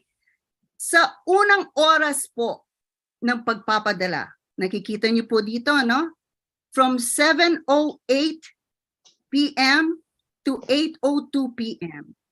May pumasok na 20 million plus votes sa unang oras pa lang po yun. At yun po, lahat ng mga 20 million plus votes na po yun ay nanggaling lamang sa iisang workstation. Yun po ang infamous 192.168.0.2. Kaya po famously infamous po itong or infamously famous ito pong private IP address nito. Kasi sa unang oras po lamang, no? Nakapagpadala po yon yung isa pong IP address na yon ng 20 million plus votes. Ngayon po, Bakit po imposible ito? At dapat pong, hindi lang po kaduda-duda, pero imposible. Dahil po, sa kalikasan po ng teknolohiya, Hindi pa? Okay. sa mismong nature of the technology or kalikasan ng teknolohiya, imposible po na yung mga nagpadala kuno na mga 20,300 VCM sa unang oras nung 20 million plus votes na yon, imposible pong iisa lang po ang IP address. Kasi po, gaya na po ng parating naririnig po nating explanation, yung IP address parang house address mo yun. No? Kung 20,300 VCMs, sabihin na natin 20,300 na mga bahay, ay may iisa lang pong postal address, di malilito po yung mailman po natin kung saan ipapadala yung mga sulat natin. No? So ganun din po sa information technology, hindi po posible na iisa lamang ang IP address ng 20,300 VCMs, no? At saka po, ang isa pa pong imposible dito, tingnan niyo po yung pinakaunang pagkakataon ng pagpapadala ng resulta ay nung 7 o'clock, 8 minutes, 50 seconds. No? Ito po ay imposible din dahil meron pong maraming gawain na dapat munang magawa nung presinto bago sila makapag-transmit. Kasama na po rito yung pag-iimprenta nung resibo nung election results na ibibigay nila sa mga watchdogs, sa mga party list candidates, etc. At yun po, 8 copies po yun. 8 kopya po ang dapat ipiprint nila. At lahat po ng mga gawain bago po sila makakapag-transmit ay nangangailangan po ng 19 na minuto bago po sila makapag-transmit. So papaano po nila may explain kung 19 minutes po ang kinakailangan pa bago po sila makapag-transmit, bakit meron nang pumasok sa 7:08? No? Ang kuminsan sinasabi ko di ba sa Pilipino meron din tayong cultural trait, no? Yung ibig sabihin Filipino time, no? Kahit sabihin na natin na talagang on time sila sa lahat sa paggawa ng yung mga gawain kailangan makumpleto bago sila mag-transmit, ay imposible pa rin yung 7:08, no? 7:08, from 7:08 to 8:02. Ngayon, may tanong ninyo, bakit kaya kinailangan nila na ipasok yung 20 million votes? No? Ang sinabi na po ni Sir Eli sa atin parate ay to shock and awe us. No? Natapos na ang boxing kasi nakita mo na first hour pa lang, nako 20 million votes na at pabor na sa Marcos Duterte. No? So, ano po ang layunin nung aksyon na yon, no? It is to defeat us para i-discourage tayo kasi war yan no? Kung nakita natin ganun na kalaki ang boto na pabor sa kanila, di give up na tayo, no? Pero meron din po kaming isa pang teorya diyan, no? Ang teorya po namin sa punla ay ito, no? Kasi po alam nila na dun sa mga matitinik sa atin ay mananotice po natin, maobserbahan po natin yung constant vote ratio between yung mga presidential candidates at saka po dun sa mga vice presidential candidates. No? At naisip na nila, pag natuklasan natin iyon, ay dapat meron silang depensa. Meron silang dapat eksplanasyon. At ano po ang narinig natin nung halalan last year? Yung law of large numbers. Di ba ho? Di ba yun ang sinasabi nila? So, kung titingnan natin na nagpadala na sila ng 20 million plus votes sa unang oras, yon ang naging pundasyon ng depensa nila ng law of large numbers. Kasi yung law of large numbers, umuubra lang yan kung malaki na yung boto, no? Na masasabi nating normal na yung resulta na obserbahan natin kung malaki na ang mga boto na nakikita natin, no? Kasi po ang law of large numbers, ibig pong sabihin yan, no? Na yung summary po ng election, kung malaki na ang sample size mo, kung malaki na ang mga numero ng mga boto, ay makikita mo kung ano ang kahihinatnan ng halalan doon pa lang, no? Doon sa unang oras, makikita mo na at mag-give up ka na. Kasi parang predictor yan eh.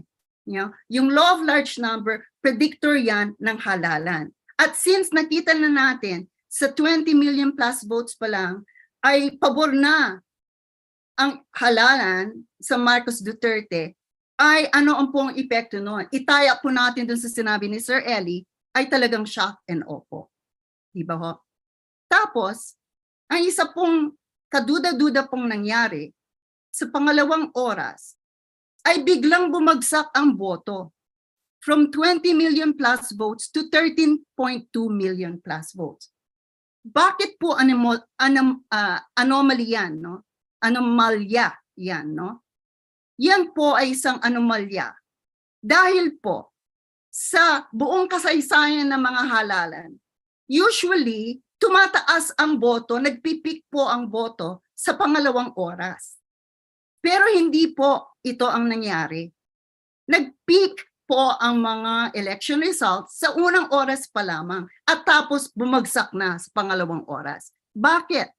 Kasi dahil nga sa explanation natin na kinailangan nilang maipasok nila yung 20 million plus votes sa unang oras para masuportahan nila yung depensa nila ng law of large numbers para ma-explain nila kung bakit may constant vote ratio between the presidential and vice presidential candidates.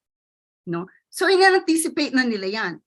Pag nakikita mong mga depensa na seemingly ina-anticipate kung ano ang masasabi ng taong bayan, makikita mo na doon ang intent. No? As a lawyer, we use yung term na malicious intent. No? May planning na. Nakikita mo na yung beginnings ng conspiracy, no? So pinapakita po namin ang mga detalyeng ito para ma-connect po natin sa pag-isip natin, no? Yung papaano nilang pinlano yung Pandaraya sa eleksyon, no? At ganon din po sa sinabi natin hanggang sa last day po ng pagpapadala ng mga election results sa noong Mayo 13, no, 2022 at 3:18 p.m. Ganon din po, lahat po ng mga election results ay nanggaling lang po lahat sa iilan lang na illegal na pribadong workstations. Okay? So, lagay po natin 'yon sa likod ng pag-iisip natin. Ano po ang mga pruweba natin na ito nga po ay mga pribadong network? Nandoon po Pinublish po ng COMELEC mismo, nandoon sa raw files na nasa website ng COMELEC ang mga numero pong ito. Ngayon po, itong lahat ng mga numero, kunwari po yung pribadong IP address na 10.x.x, ibig sabihin lahat ng mga nag-uumpisa ng 10, ayan po, identified na po automatically na private address yan. Huwag niyo pong tanungin sa akin, paano pong alam ng isang IT expert na private address po yan. Basta tanggapin na lang po natin na wala pong argue against that, na yun po ay mga private address, no? Ganon din po ang pribadong IP address na .168.x.x. Ang .x.x, ibig sabihin may iba pang mga numero. Pero lahat ng yon ay pribadong IP address. At iba pa po ito dun sa 192, yung infamous na 192.168.0.2. No? So, ayan, nakikita ninyo, ang mga halos lahat dito, ang mga 192.168.0.2. Ayan, no? Ang tawag po namin sa punla, sa pribadong IP address, 192.168.0.2, ay yung clone maker. Clone maker machine. Bakit po? Kasi po, nagpanggap po siya na siya po yung 20,300 VCMs. At kung titingnan niyo yung mga yung oras kung kailan siya nagpadala ng mga 20 million plus votes dun sa unang oras pa lang, ay para po siyang machine gun. Hindi lang po siya clone making machine. Machine gun po siya kasi nag-umpisa pa siyang magpadala ng mga resulta. Every second, kuminsan half a second lang, dire-diretso yan, no? Pasok ng pasok yan, para bang nagmamadali na kailangan niyang i-fulfill yung mission niya na makapagpadala siya ng 20 million plus votes dun sa unang oras lang. At yan ay nadiskubre din po ni Sir Eli. No? So mamaya, hindi ko na po sasabihin yung 192.168.0.2, no? Sasabihin ko na lang po yung clone maker machine. Pag sinabi ko po yun, alam na po ninyo, no? Kasi masyadong mahaba yung pangalan, no? Yung mga numero, no? At saka kuminsan nakaka-confuse lang po, di ba? Okay. Ano pa ho ang mga anomalya nung araw ng halalan, no? Ito pa po. Napaka-importante po ito. Tumanggap ang transparency server ng voting data bago maipadala ng mga VCM ang mga boto. Papaano natin alam ito? Kasi meron po tayong documentary evidence. Papakita po namin yung isang sample sa inyo mamaya. No? At saka, ano pa ba ang mga anomalya? Yung paglitaw ng mga di maipaliwanag na statistical improbabilities. Tulad ng tuloy-tuloy na vote ratio ng mga kandidato para sa pampangulo at vice-presidente. At saka, 113 na mga presinto ay may eksaktong 1,000 na mga botante. At doon sa mga 113 na presinto, exactly din na 1,000 ang mga bumoto. Usually, hindi po yan normal. Na eksaktong-eksakto yung mga numero. So doon pa lang nakikita na kung magpaplano ka, consistent ka, di ba? At kung meron nagkukulang na numero na kailangan pa, kailangan sisiguraduhin mo na itong mga bilang ng mga presinto ay eksaktong silang lahat ay boboto. Okay? So, kaya ako natatawa kami sa punla. Kasi, ano pong ebidensya rin po ito? Ebidensya ng pagkatamad nung nag-program. Yung nag-program nung peking mga resulta ng halalan. Kasi hindi na siya naging inventive, no? Hindi na siya gumawa ng iba pang kwento para believable naman, no? Tinamad siya at ginawa na lang yan. All 113 precincts, 1,000 yung mga botanteng nakarehistro, ay 1,000 din ang mga bumoto, no? Tapos, sa iba naman yung mga overseas na voting precincts natin, no? Sa ibang bansa. Ang mga reports natin, ang ulat natin ay ilan sa mga presintong ito ay may eksaktong 999 na aktwal na bumoto mula sa 1,000 rehistradong botante. So, kagaya po ng sinabi natin dun sa mga 113 precincts, yung gumawa ng programa, medyo tinamad na rin. Hindi na niya inisip na ibahin yung kwento ng konti para naman believable. No? Kasi iilan sa mga presinto natin sa abroad, no, sa ibang bansa, ay 999. Eksakto mga botante out of 1,000 registered na mga botante. Ito po, ang isang sample ng yung discrepancy po, no, yung hindi nagtugma yung oras ng pagpapadala at yung oras ng nung nakatanggap yung transparency servers nung election results. Tingnan niyo po ito, no?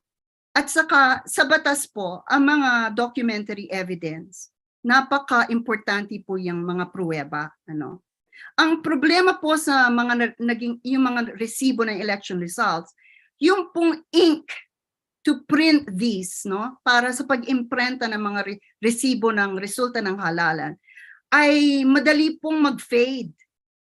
So, fortunately po naman, meron po tayong mga kasama na snapshot, no, na nag-photograph po ng mga resibo nila. Kaya po natin alam, kaya po meron tayong ebidensya na meron pong hindi nagtugma yung pagpapadala, yung pag-transmit ng election results at yung pagtanggap ng transparency server ng election results. Dito makikita ninyo, at dito po sa kaliwa natin, nakikita niyo yung cursor ko, ano po? Nakikita niyo na isang clustered precinct 290-30042. Yan po ay yun po ang presinto ng municipality ng Bantay, Tayac sa Ilocos, no? Yan. Ito po 'yan. According po sa transparency survey ng COMELEC, pinadala po ito sa 19th hour, no? 24 minutes 45 seconds. Pero yung resibo na nagpapatunay kung kailan ipinadala yung results ng VCM na yon sa COMELEC ay nagsasabing pinadala yon on the 20th hour, 34 minutes, no, at 11 seconds, no.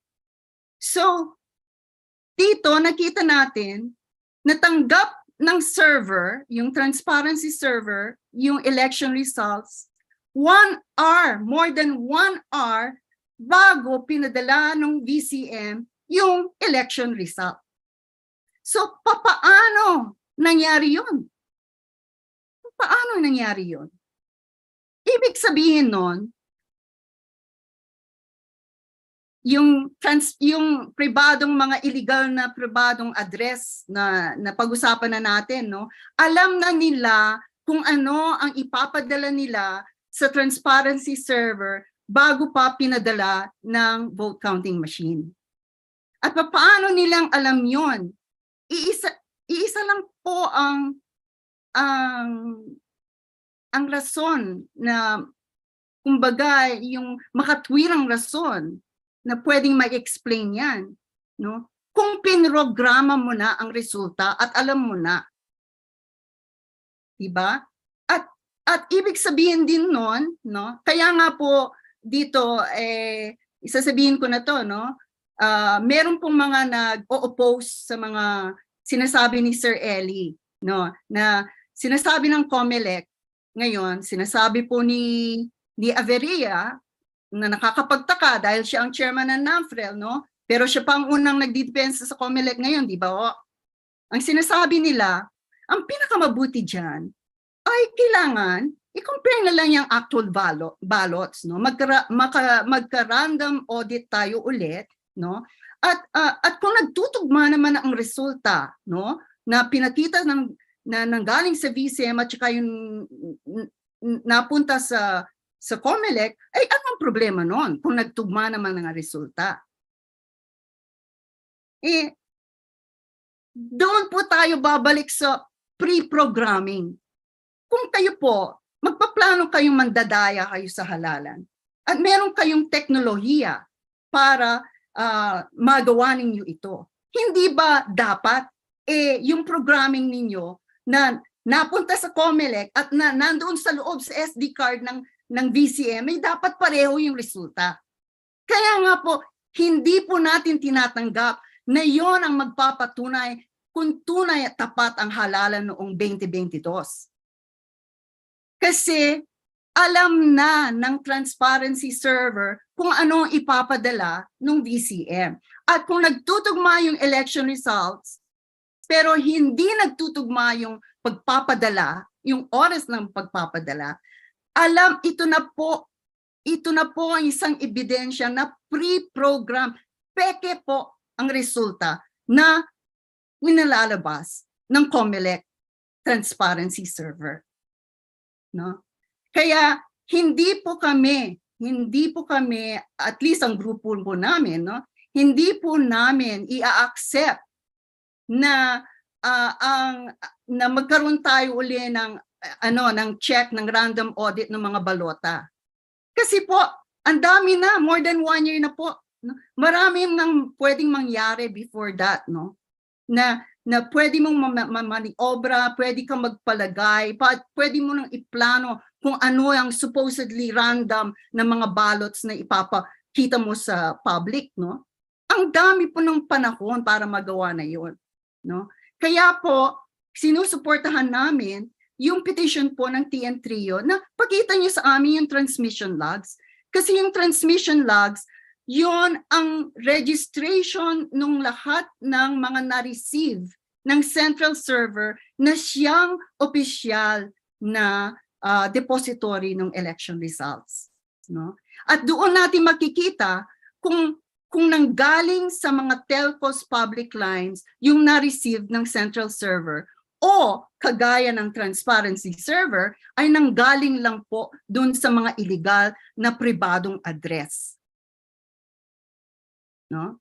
So ito po, marami po tayong mga samples nito, iisa lang po yung pinakita namin sa inyo.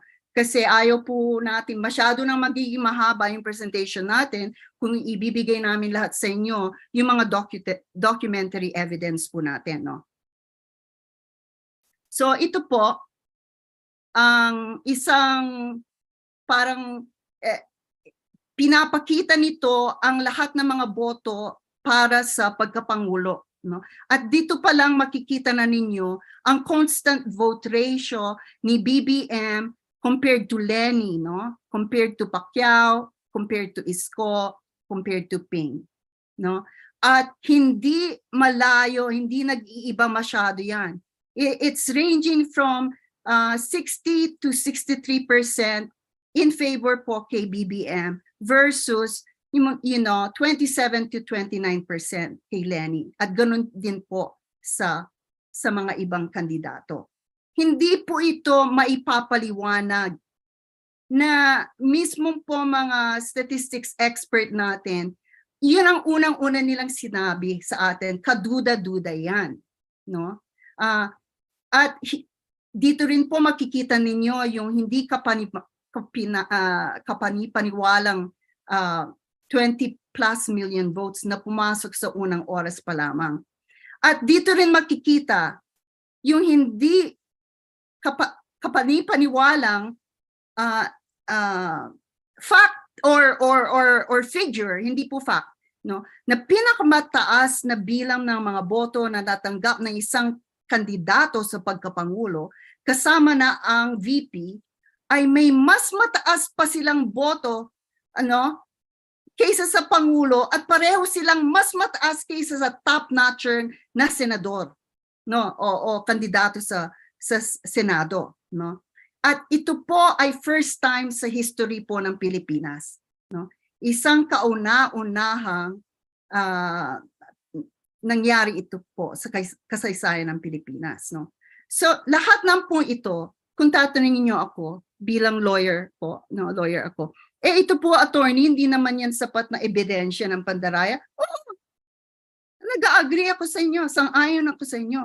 Pero hindi lang naman kasi yan ang ebidensya natin, di ba? Meron na tayong mga ibang pinakitang ebidensya. O ngayon, punta tayo sa mga iba pa. No? Dito, sinasabi nila na okay lang yung constant vote ratio between Lenny and BBM. Kasi doon pa lang sa unang oras, nakita ninyo 20 million plus votes, talagang lamang na si BBM. Pero kung titingnan nyo ang graph na ito, at pasensya na po kayo kasi we got this from a news article. Hindi po masyadong vibrant yung colors, pero makikita ninyo na eksakto pa rin sa pinakaunang pagpapadala ng mga resulta ng boto. Yung constant vote ratio nandoon na bago pa makarating sa 20 million plus votes. Okay? Tapos, eto na, no? Ito yung sinasabi nating clone maker workstation, no? Na nagpanggap na siya kuno yung 20,300 VCMs, no? Halos lahat ng mga, again, just to emphasize, it can never be overstated, no? Na lahat ng mga botong pumasok sa unang oras nang galing lang sa clone maker workstation.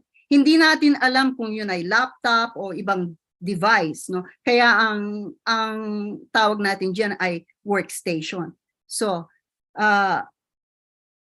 pagkatapos, hindi lang yun. Hindi sapat na may nangyaring anomalya bago halalan. May mga anomalya nating naobserbahan sa araw ng halalan. Pero meron pa rin mga nangyari pagkatapos ng araw ng halalan. So, okay? Ang pinakauna dito ay yung pagtanggi ng PPCR Vietnam FREL, ibig sabihin yung mga watchdogs ng halalan natin, na kumpirmahin ang katapatan ng mga balota na inilipat ng F2 Logistics sa Diamond Hotel mula sa mga iba't ibang presinto para sa random manual audit. Anong ibig sabihin nun? Ibig sabihin nun, ang mga watchdogs natin ay hindi sila kampante na may integrity o tapat yung mga balota na i-deliver ng F2 Logistics sa Diamond Hotel. At kung, if we recall, no, remember po, kung sino ba ang may-ari ng F2 Logistics, no? Ang iilan po sa atin ay nag-object na si Dennis Uy na may-ari ng FT Logistics ang nabigyan ng kontrata para sa pagpapalipat ng mga lahat ng makinarya, lahat ng materyales na kauukulan ng halalan, sila lahat yon ang nag-deliver at naglipat at nagtago at nag-provide, no? At kung alalahanin natin, sino ang nag-provide ng automated election system natin, no? Sino? Smartmatic. At di ba ho ang lumabas bago election, meron ding interest pala si Dennis Uy dun sa Smartmatic, no? At alalahanin po natin na bago pa ang halalan, marami na pong mga photographs sa social media, nakikita natin, nagpa-party po si Dennis Uy na siyang may-ari ng F2 Logistics at merong interest sa Smartmatic. Nakikipag-party po siya kasama ng mga troll ni na BBM at ni na Sara Duterte, kasama ni BBM at saka si Lisa Araneta, diba? Nakangiti pa sila doon. Sama-sama sila nagpa-party, no? Kaya po ang ilan sa atin nag-object, conflict of interest, diba? Sabi natin, hindi po dapat sa kanya ibinigay yung kontrata, para bang pinapasok mo yung fax dun sa hen house, diba? Pero hindi. Inignore po yung mga objections natin ng COMELEC. Sinabi, ang FTO Logistics ang pinakamababa ng bid amount. Kaya sa kanila namin binigay ang kontrata. Ngayon, pag-isipan na lang, kung kayo, nagsasama-sama kayong nagko-conspire para mandaya na yung eleksyon,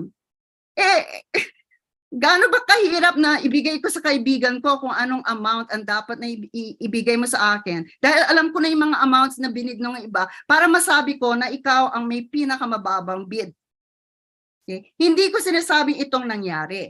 Pero ito ay related sa fact na yung mga election watchdogs natin mismo ay nagduda nung dumating yung mga balota dun sa integrity ng mga balota.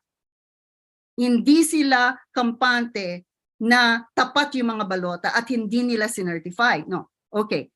Pangalawa, noong May 13, 2022, anong nangyari? Biglang pagtanggal ng data ng transparency server. Kabilang ng pagkawala ng mga data ng transparency server na nandoon sana sa mga laptop ng mga mamamahayag. Meron po tayong mas detalyeng slide na ipapakita namin dito. At siguro mamaya kung si Ms. Ceres Doyo ay nandito pa rin, ay siguro meron siyang pwedeng i-share sa atin para an insight dun sa nangyari yun. Tapos, noong October 18, 2022, nagbigay ng public presentation po ang COMELEC kung saan nila pinakita, contrary po, laban po sa nakita natin sa transparency server nung gabi ng halalan, na yung peak ng election results ay nag-peak sa unang oras. Di ba? Yun ang sinabi natin kanina. Pero nung nagpresenta na ang COMELEC sa October 18, 2022, they tried to show na ang peak time ay dun sa second hour. Dun sa pangalawang oras na. At tandaan po natin, let's remember po yung sinabi natin kanina nung pinag-usapan po natin to, kung bakit ginawa ng COMELEC ito. Ginawa ng COMELEC ito dahil alam nila na anomaly na nagpipik sa first hour yung mga boto. So dahil biglang na-erase ang data ng transparency server nung May 13, siguro nagkampante sila na pwedeng ipakita ngayon na ang peak hour ay second hour, na mali, hindi nagtugma dun sa nakita natin nung gabi ng election, nung sa first hour. At bakit natin alam to? Kasi marami po sa atin nag-i-snapshot dun sa nakikita natin sa TV. Nakita natin yon. Hindi lang nakita ng mga mata natin, merong mga pictures na nag-show na iba yung gustong pakita ng COMELEC. Tapos nung March 23, 2023, ngayon lamang this year, ngayon lang in-upload ng COMELEC yung tinatawag na reception logs bilang tugon nila dun sa petisyon ng TN Trio sa Mandamus petition na ipakita yung transmission logs.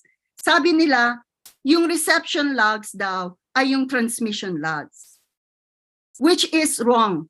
Hindi po tama yun. Kaya nga po marami sa atin, ang tawag natin sa pinakita ng COMELEC ay deception logs. Kasi yung mga iba sa atin, kung hindi masyado tayong nakakaintindi ng mga terminolohiya, each log, ang pangalan ng log pertains to a specific server.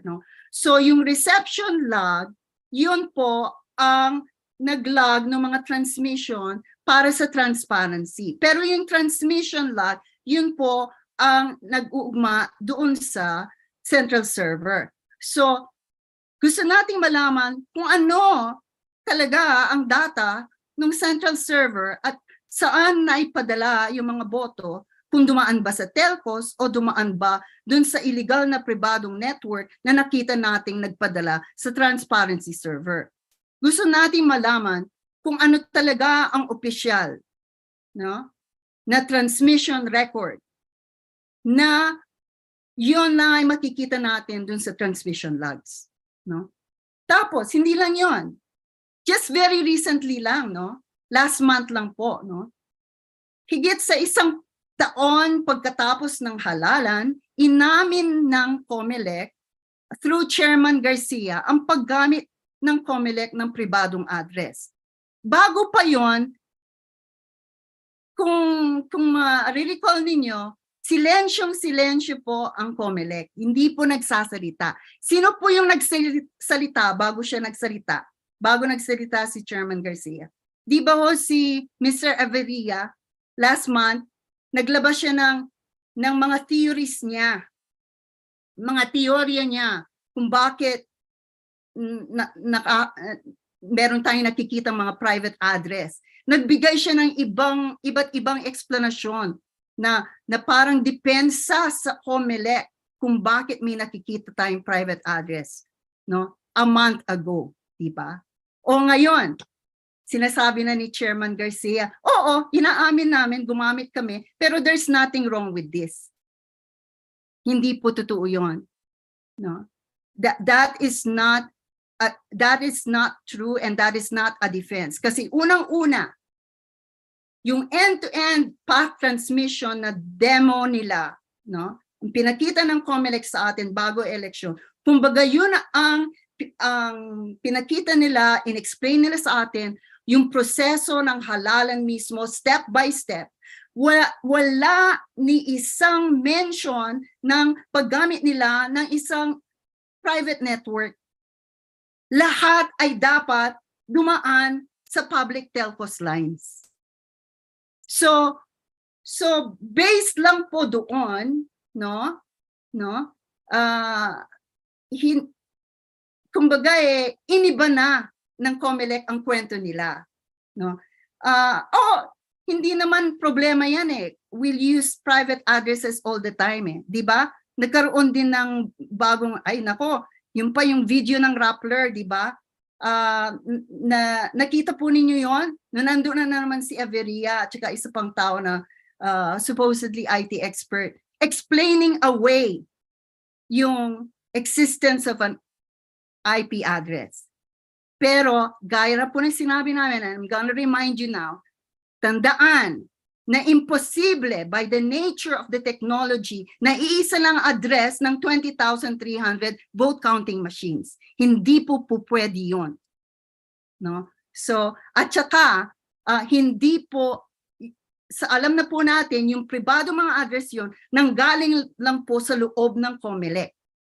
So, inside job po yun. Nandoon sa loob ng LAN ng COMELEC. No? Okay. Yun po, kasagutan natin sa mga sinasabi ngayon ng COMELEC, no, at saka ni Averia, na there is nothing wrong with the private IP address. Kasi madaling sabihin yon sa taong hindi nakakaintindi ng teknolohiya, kasi hindi alam ng taong hindi marunong sa teknolohiya na physically impossible na magpadala ang 20,300 VCMs from one IP address. Kung hindi ninyo alam yon, no? At hindi ka hindi ka techie, no? Ay mabubudol ka na, no? Okay lang pala yun. They use IP addresses, private IP addresses all the time pala. So okay na pala yun. Hindi po okay yun. Hindi, kaya po ang detalye ng Pandaraya sa eleksyon na to ay napaka-importante sa pag-uunawa ng kalikasan ng Pandaraya mismo. At sad to state po, sa sitwasyon na to, no? Dahil sa komplikasyon ng teknolohiya sa pag-iisip ng karamihan ng tao, dahil po mahirap pong unawaan yan ng common tao, yan po ang kalaban ng katotohanan. Kaya po, ano po ang sagot natin sa kalaban ng katotohanan? Ay pag-uusisa natin, no? Ang mataimtim nating pag-aaral sa mga detalyeng ito, dahil ito po ang ating obligasyon bilang mga mamamayang Pilipino. Dahil ito po ang kinakailangan ng katotohanan para ang katotohanan ay mailabas. Pero kung ayaw nating intindihin, ayaw nating bigyan panahon para pag-aralan ito, parang tayo na po ang pumatay sa katotohanan. Kaya po ito ay ginagawa namin voluntarily. Wala pong bayad sa amin ito sa punla. Ginagawa po namin, ini-explain po namin ang mga detalye in as simple terms as possible. Kasi po ito ang pamamaraan namin para kalabanan ang mga kalaban ng katotohanan. As they say, di ba ho, the devil is in the details. No? Ang demonyo ay nasa detalye. Harapin natin ang demonyo. sa paghaharap natin ng mga detalye na ito. No? Yan po is the least we can do, is the least we owe our beloved motherland and our people. No? So, ito, isa lang pong, medyo we had a little fun on this, pagpapakita na mula sa presinto, ang FT Logistics ang nagdala ng mga balota sa Diamond Hotel, at doon mismo, ang mga halalan watchdogs ayaw pong mag-swear to the integrity, no, dun sa katapatan ng mga botong na-receive. Pero yung COMELEC, sabi niya, there's nothing wrong, okay lang po ito. Pero by the mere fact na hindi po sinertify ng mga election watchdogs natin, yung integrity, yung katapatan ng mga balota, ay malaki pong negative yon, no, sa integrity ng election. Ito po pala, pasensya na po kayo, medyo nag-iba po yung arrangement ng mga slides natin. Ito po yung ibig kong sabihin kanina na napansin ng NAMFREL na nag-iba po yung hash code. No, yung nasa taas pong ito po ang hash code. Tingnan niyo, ang dami, no? Ang haba-haba, iba't ibang mga numero, iba pong mga letra, no? Ito po ang hash code na pinakita ng COMELEC dun sa demo nila noong February 22, 2022. Pero noong 1 month after, ito naman ang pinakita ng COMELEC. Ano ang nag-iba? Isa lang nag-iba. 1 letter. Instead na B, naging 8. At nung napansin ng NAMFREL ito, ang sabi ng COMELEC, ay walang kwenta yan, typo error lang yan. Pero, tandaan po natin na ang mga hash code ay otomatikong nilalabas ng sistema, di manumanong matype lang yan. Okay? At saka, bukod sa pagpapakita ng system hash code para sa isang demo na VCM, walang ibang mga hash code ang pinakita ng COMELEC sa publiko para ma-verify natin. No? Kasi nga, hindi nila tayo pinabayaan na makita natin yung konfigurasyon nung SD cards kung saan nila generate, ginawa yung source code at saka yung hash code. So, pwedeng ang pinakita nila, kaya this explains na nung February, isa ang source code, nung March, iba na. Iba na, ibig sabihin, meron nang nag-iba, meron nang naipasok na ibang impormasyon at mga utos sa VCM. Doon pa lamang sana, nagprotesta na, ayun ang sinasabi ko kay Sir Ellie, no, sa mga sa inyo na wala pa nung unang oras, no, dapat sana noon pa lang, nagprotesta na ang PPCRV at saka NAMFREL na huwag ituloy ang eleksyon hanggat hindi napatunayan at na-verify na natapat yung generation ng source code at hash code. No? Pero walang nagprotesta.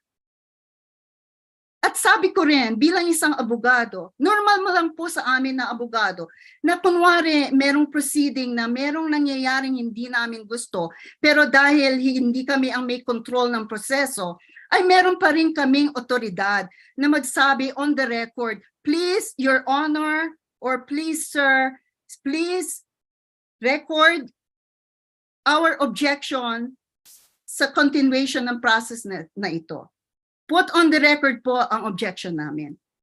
Nagbigay po ba ng ganoon na objection ang PPCRV at NAMFREL? Hindi po. Kahit na ang dami po nilang mga abogado. Okay? So that in itself is questionable. No? Dahil sa wala anuman pinakita ang COMELEC at Smartmatic sa pagkonfigurasyon ng mga SD cards, no? Ang automated election system na binigay ng Smartmatic sa atin ay hindi mapagkakatiwalaan. Ito rin ang siyang nagbigay daan sa malamang posibilidad na ang impormasyon o programa sa pagpapadala ng mga VCM ng mga resulta ng halalan ay pinakialaman o na-edit na sa araw ng halalan. No? So, yun. Okay. nung May 13. Dito tayo pupunta doon sa kung anong nangyari doon sa facilities ng transparency server na nandoon sa UST, at nandoon din yung mga journalists at reporters natin. Yung mga mamamahayag, meron silang sarili nilang lugar doon, na malapit sa transparency server, nakakonect yung mga laptop nila sa transparency server para na meron din silang data doon sa laptop nila nung dumadating sa transparency server. Pero anong nangyari? After 3:18 p.m. on May 13, yung pinakahuling pagpapadala ng election result, ano po ang nangyari? Bigla pong nawala. Nawala po ang data ng transparency server. Meron pong nag-delete. At bakit po ito anomalya?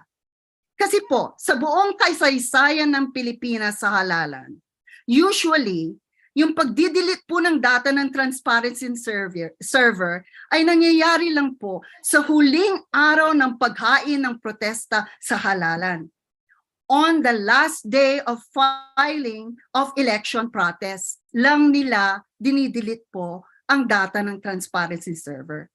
Pero ang nangyari nung last year, sa elections po natin last year, ay dinidelete po kaagad yung data ng transparency server. At hindi lang po yun. Yun ang event number 1, okay? Biglang nawala yung data ng transparency server. Ano yung event number 2? Ito po. Gaya ng sinabi natin, yung mga mamamahayag natin, nakakonect po yung mga laptop nila dun sa transparency server, para kung ano man yung nakuha na data ng transparency server, meron din silang kopya. Pero, noong oras na ng pag-alis sa premises, sabi ng PPCRV, okay, PPCRV, yung dapat na watchdog natin, sabi sa mga mamamahayag, kailangan daw nilang i-surrender yung mga laptop nila sa PPCRV bago sila makauwi. So, walang choice yung mga journalists at mga reporters. Sinurrender po nila yung mga laptop nila sa PPCRV. Tapos, ano pong nangyari? Nung naibalik na yung mga laptop sa mga mamamahayag, natagpuan ng mga mamamahayag na nawala na rin yung data ng transparency server na nandoon sa laptop nila. Merong may nag-delete. Sino ang nag-delete? Hindi po natin alam. Ang alam lang po natin, yung PPCRV, yung merong custody ng mga laptops. Kasi sila ang nag-order sa mga journalists na isurrender yung mga laptops nila sa PPCRV. At nung ibinalik ng PPCRV, wala na po yung data. So, kasabwat ba ang PPCRV sa Pandaraya? Hindi ko alam. Ang alam ko lang, hindi po it didn't take long before yung PPCRV mismo ang nag-accept nung law of large numbers defense. Diba ho, the very next day, sabi nila, tama nga yan, may law of large numbers. There's nothing wrong with the election results. Diba ho, silang mismo nagsasabi sa atin na walang Pandaraya.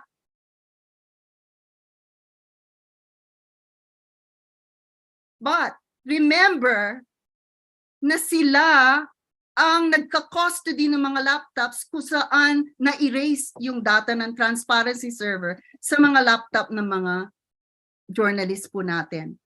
So combine their defense of COMELEC plus this, it's part of the story, no? Okay.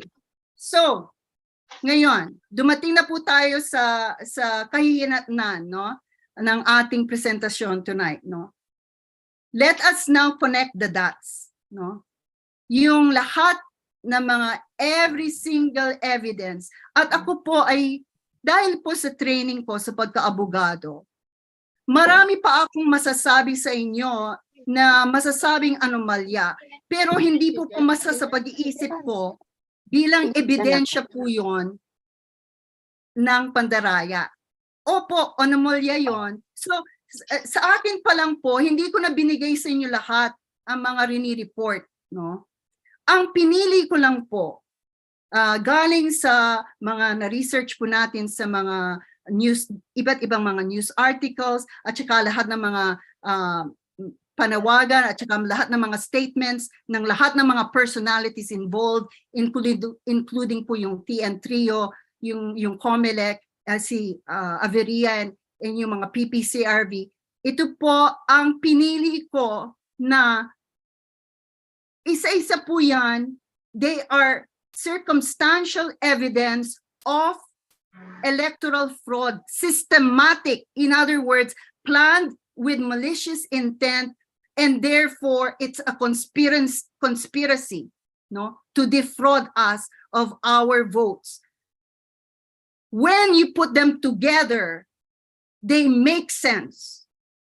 And put together po, ang kahihinatnan po, together, they make for more than a preponderance of evidence na may nangyaring sistematikong pandaraya sa halalan. Yung pong preponderance of evidence, yun po ay isang legal terminology na mahilig po kami sa mga abogado, no, when we present a case, no. Ibig sabihin lang po noon na lampas sa duda, ito ay nangyari.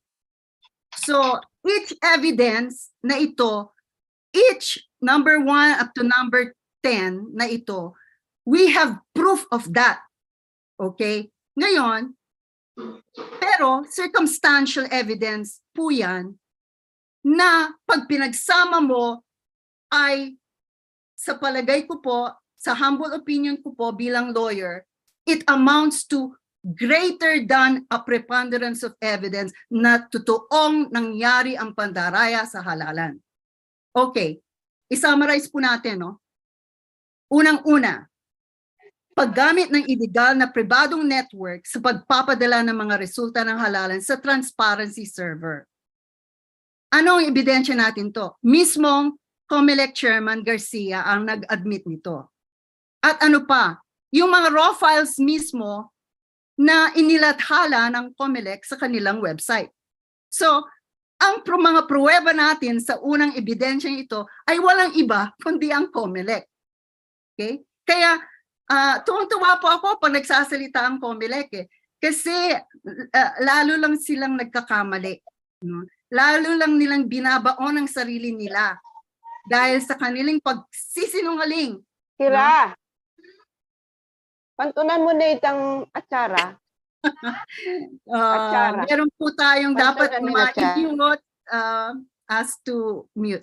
Pangalawa, imposibleng pagpapadala ng more than 20 million votes mula sa mga 20,300 modems or VCM mula sa iisa lang IP address. Gaya ng sinabi natin, parang yan isang bahay na may address, pero hindi lang yung ang bahay na yun ang may address na yun, meron pa mga ibang 20,299 na mga bahay na kaparehong-pareho ang address ninyo. Sa kalikasan ng teknolohiya, hindi rin po pwede yun. Hindi po makakapag-transmit. No, kung dumaan yan sa public telcos, hindi po yan pwede. At hindi rin po yan pwede sa iisa lang pribadong address. Pangatlo, tandaan, yung unang paghahatid ng mga ERs sa transparency server ay nangyari ng 7:08 p.m. Bagamat ang mga nararapat na gawain pagkatapos ng isara ang pagboto, kabilang ang mga pag-imprenta ng mga kopya ng mga ER, ay dapat tumagal na hindi bababa sa 19 minutes upang maisagawa. 19 na minuto pa ang kailangan bago matapos lahat ng dapat gawain ng mga election precinct officers bago sila makakapag-transmit. Bakit at 7:08 meron na? Meron nang na-register sa transparency server. No? Yung ating pagbilang pala ay hindi tama. Hindi lang 10 po yung mga ebidensya natin dito, 11, no? Okay, ang number 4, ang imposibleng pagtanggap ng transparency server ng mga ER bago nagpadala ng mga ER, mga election results, ang mga VCM mula sa presinto. No? Imposible po yun. Ngayon, matatandaan natin na kunwari sinabi ni COMELEC chairman dun sa isang interview niya, sabi niya siguro yung resibong tinutukoy ni General Rio ay yung second batch na printed copies ng receipts.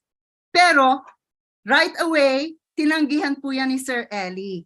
Sabi po ni Sir Eli, hindi po, first batch po printing yung mga resibo namin. Kaya imposible po na naka-receive ang transparency server ninyo bago po naipadala ng mga VCM sa mga presinto yung mga election results. Imposible pong imposible.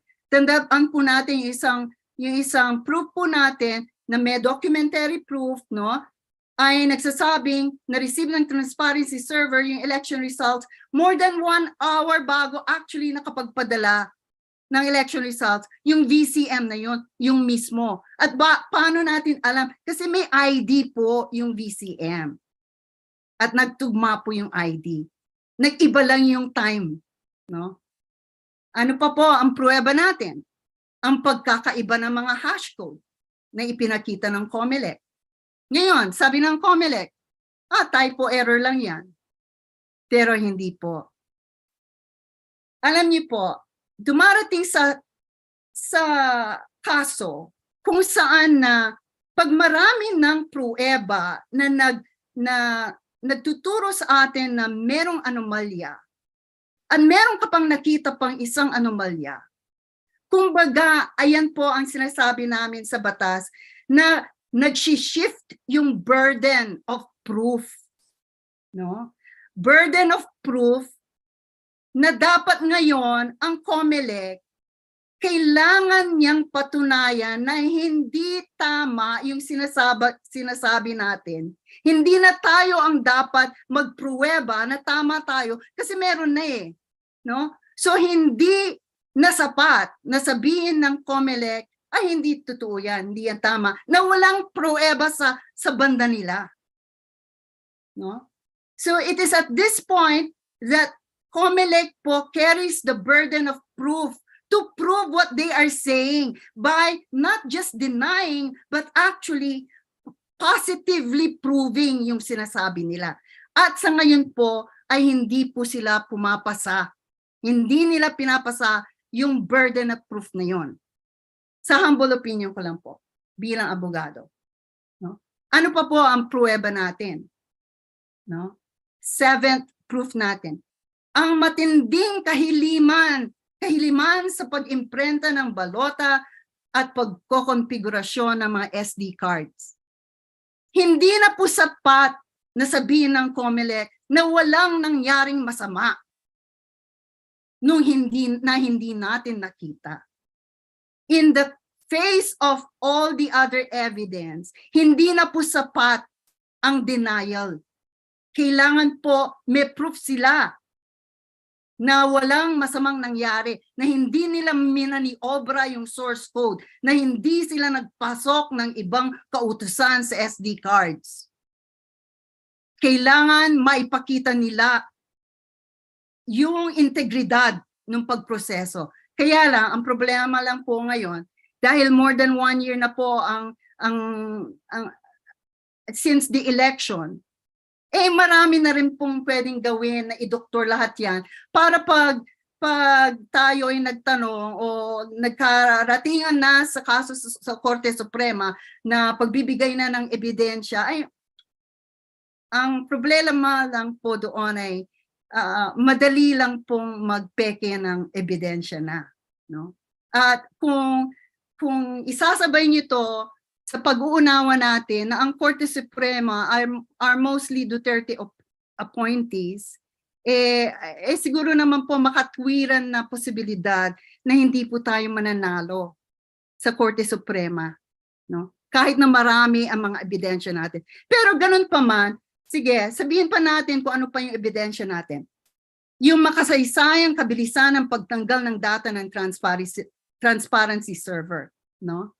At saka hindi lang yon, yung pag-alis ng data na nandoon sa mga laptops ng mga reporters, no? Tapos isipin na lang natin na 80% ng mga problema sa araw ng halalan ukol sa mga VCM ay dahil sa mga pagkakamali at depekto ng mga VCM. So, what does that mean? Ano pong ibig sabihin no? Marami pong naging mga opportunities, marami pong naging panahon para mapasukan po yung VCM, no? Para mamaniobra yung VCM, no? Dahil sa sinabi natin, pwede mong i-hack ang VCM at any time. At what better time po 'yon, no? Na sinasabi nila na may depekto yung VCM, no? Tapos ano pa po ang pruweba natin? Ang pagtanggi ng mga watchdogs ng integridad ng mga balota para sa random manual audit. Dahil hindi sila conforme doon sa dineliver po ng F2 Logistics na alam po natin na yung may-ari noon ay kaibigan ng mga nanalo sa election. Okay? Tapos ano pa po? Yung lahat ng mga improbable statistics, yung mga kagduda-dudang mga statistiko, yung mga constant vote ratio sa president, vice president, yung mga presinto na eksaktong 1,000 ang rehistradong botante at eksaktong 1,000 rin po ang bumoto, yung mga ilang presinto sa ibang bansa na eksaktong 999 out of 1,000 po na mga rehistradong botante ang bumoto, at ang makasaysayang abnormal na pagbaba ng bilang ng mga boto sa ikalawang oras pagkatapos ng isara ang pagboto, no? Ngayon, kung ikukwento natin ito, no, kung paano natin ilulutong Macau yung halalan ng Pilipinas, bear with me, ito po yung kwento natin, no? Paano kang magluto ng halalan sa Pilipinas, no? Using yung mga evidence natin, no? For fun lang po ito. Please bear with me, okay? Okay. Unang-una, gawing kusinero at mga katulong ng kusinero ang inyong mga kaibigan, crony at tuta. Number 2, pigilin ang mga watchdogs ng halalan na manood sa pagluluto, lalo na yung configuration ng SD cards at pagbuo ng system code, no? Pangatlo, isawsaw ang halalan sa nilasong sarsa. Tapos, idagdag ang SD cards na may peking resulta ng halalan at vote ratio na pabor kina Marcos Duterte. Budburan ng mga peking numerong statistical na pabor ulit kina Marcos Duterte. Tapos, unahing iluto at maya-maya'y idagdag ang lihim na pribadong network na magpapadala ng mga peking resulta ng halalan sa mga COMELEC server, no? Ano pa? Gawing paggambala ang mga VCM breakdown para di mapansin ang pakikialam sa VCM at dismayuhin ang mga botante ng karibal upang wag nang bumoto, no? Tapos ano pa? Punuin ang TS ng mga gulat at pagkamangha na 20 million plus votes sa una palang oras, no? At para masuportahan nila o masuportahan mo bilang nagluluto ng halalan yung law of large numbers na alam mo na kailangan mong gamitin sa mga makaka-obserba nung constant vote ratio. So binibigyan mo na ang sarili mo ng depensa kaagad bago pa ang pangyayari, no? Tapos ano pa? Hapawin ang nakakasangkot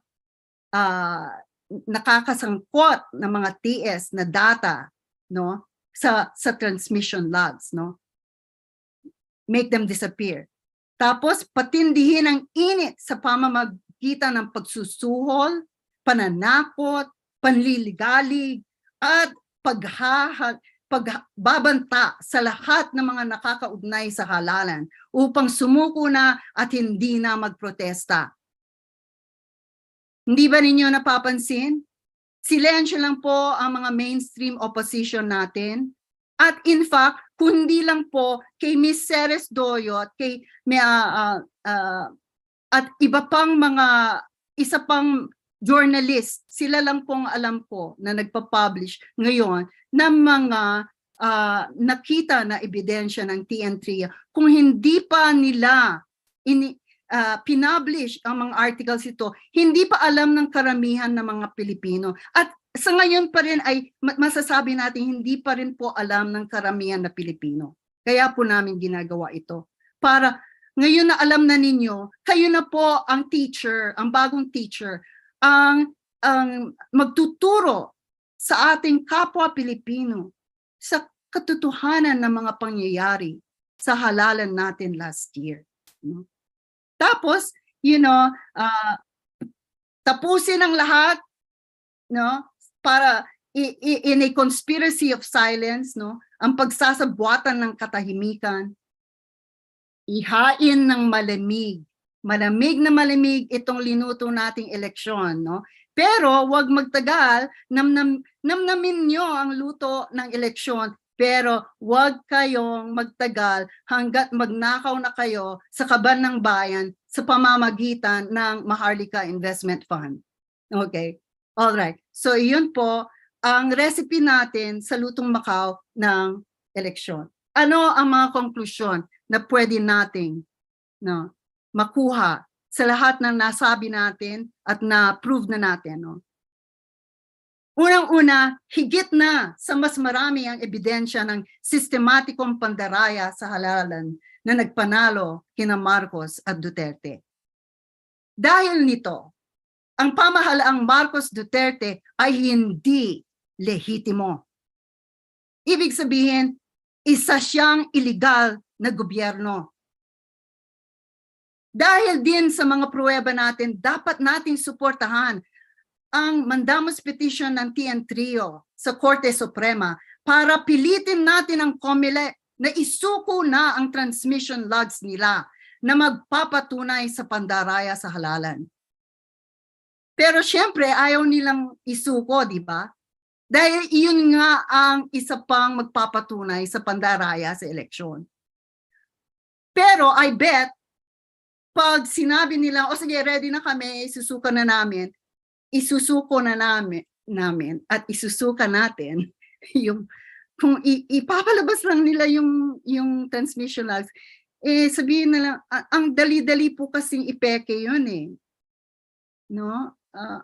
ang dami na pong panahon na nakalipas. It's enough time to fake it.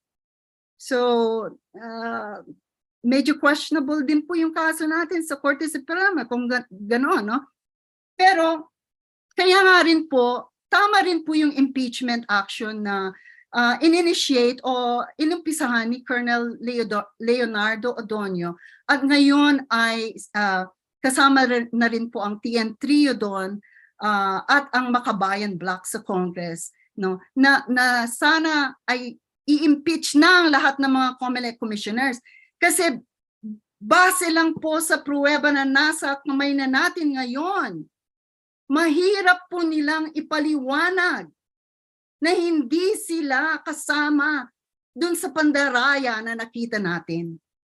Kasi unang-una nga, nanggaling na po sa local area network nila yung illegal na pribadong mga addresses na nagpadala kuno ng election results sa transparency server. At dahil sa lahat ng nasabi na natin ngayon, batay sa pagkawala na ng tunay na demokrasya sa Pilipinas, dapat bawiin ng mga Pilipino ang kanilang kapangyarihan bilang mga mamamayan na siyang pinagmumulan ng lahat ng kapangyarihan ng pamahalaan mula sa hindi lehitimong pamahalaang Marcos Duterte.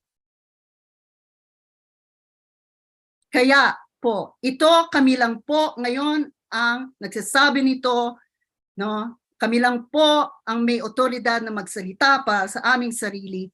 Kami po sa punla para sa bayan ay nagtatawag na po ngayon kagaya ng pagtawag po namin noong Hulyo 22, nung nakaraang SONA, na in the context of a corrupt and illegitimate government wherein the three branches of government fail us because hindi po sila nagsiserve ng mga obligasyon nilang mag-checks and balance against each other, kundi umaaksyon po silang lahat na parang tuta ng hindi lehitimong gobyernong Marcos Duterte. Walang ibang realistic po na solusyon ngayon ang sambayanang Pilipino, kundi people power revolution na po ulit. Yun po ang conclusion ko.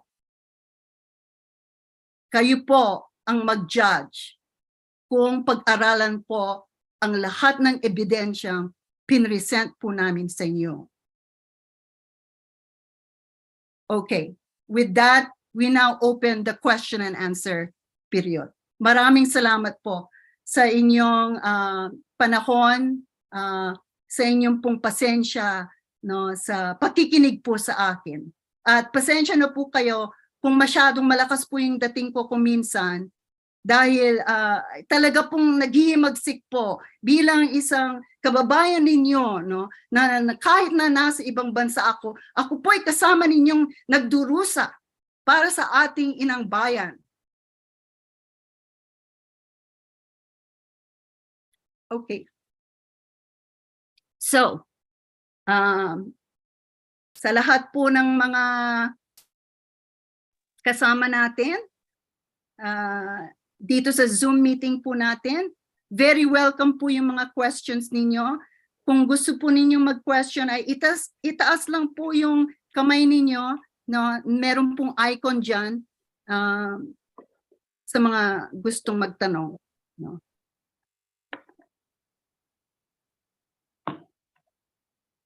At alam po natin na streaming po ito, recorded po ito.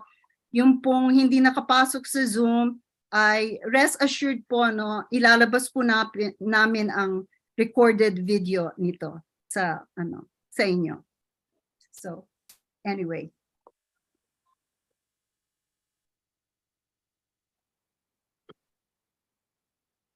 ang daming mga messages at mga comments. So siguro habang naghihintay tayo ng mga may tanong, I will go through the comments, no? At maybe it could be like fodder for discussion, no? May isa pong comment dito na klarong-klaro ang PPCRV ay complicit, no? Yun po ay napansin ko na po sa 2 days after the election last year, kasi talagang fina-follow ko very closely yung Halalan. At nagtataka ako bakit yung PPCRV madaling-madali silang nag-accept nung law of large numbers defense, no? When in fact yung mga ibang mga statistician natin, ang mga IT professionals natin, nagbibigay ng mga rason bakit kaduda-duda yon, no? Kaduda-duda pa rin yun yung mga constant vote ratio, no?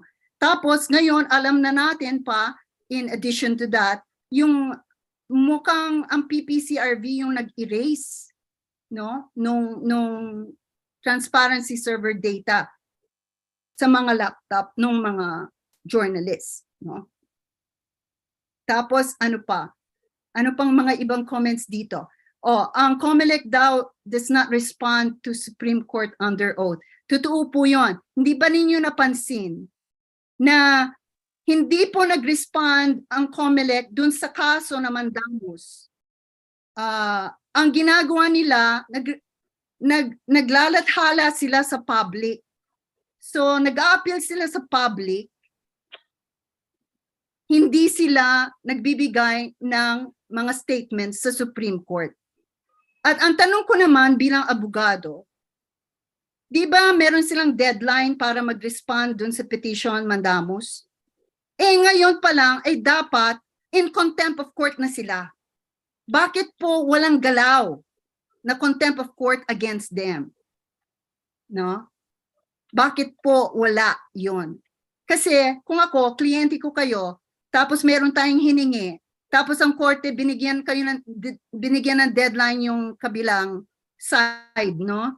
At hindi kayo nagbigay ng tamang data o dokumento sa deadline, mabilis po ako magfa-file ng motion for contempt of court. Pero wala pong nangyayaring gano'n sa Korte Suprema, no? At ayaw magbigay ng official documents pa rin ng COMELEC sa Korte Suprema, no? I think we have a question from Ceres. Yes, please. Oh, I'm sorry, Ceres. I didn't see the hand. Yes, please, Ceres. Hello. First, I think you should credit the tamad programmer because he probably did it on purpose so that it will be very obvious. Okay?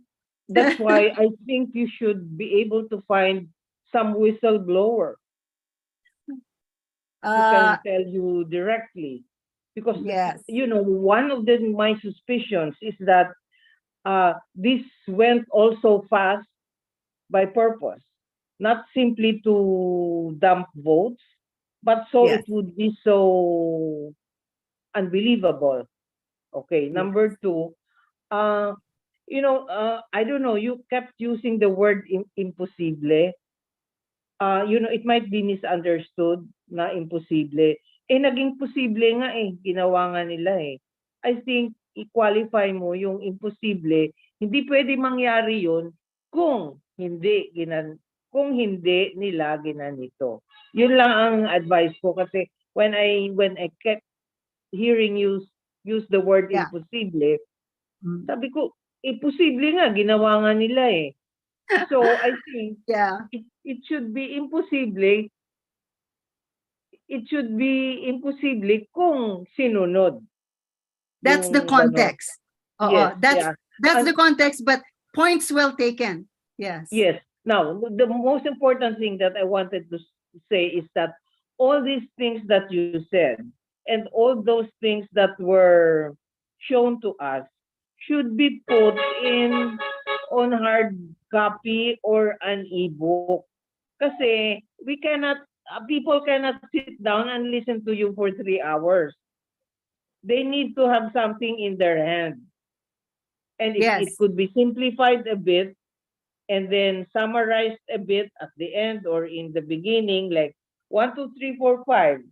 This is to explain the 1, 2, 3, 4, 5. I'm just giving this feedback as someone in the communications sector, no? So that's my suggestion. I think your presentation is so very good. Please put it on paper or ebook that can be downloaded and printed. And I think this is what the bishop should read. Yes. Because sila, they're just listening here na naku, kaduda-duda kasi one of them, just when we were talking, somebody called me up to say that one of the feedback of a church person was that ang mga obispo naninimbang. So that's why you cannot expect them to say anything. But if you show them this, and if they study it well, kasi kung salita lang, like, even in homilies, we cannot have our attention for 10 minutes, no? So I think it should be on paper. And I don't know, since you're a lawyer, is it proper to send this to the Supreme Court?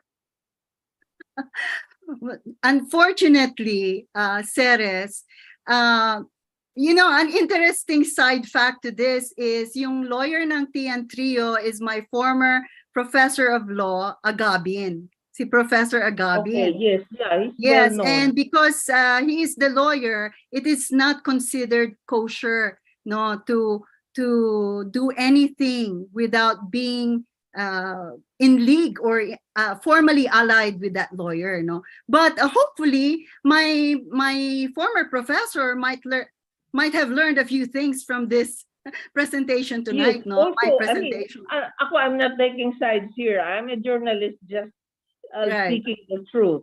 Yes. I don't know what it will end up after all, how it will end up after all this.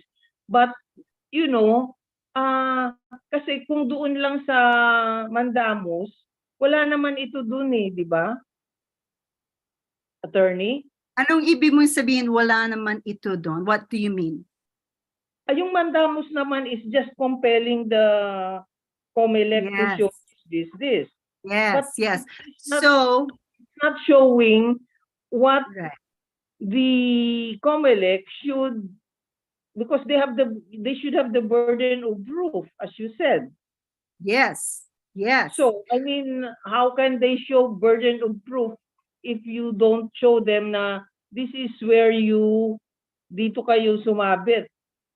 Yes, you're right. So, But so yung timing has something to do with this. Nung nag-file ng case ang TN Trio noong November 2022,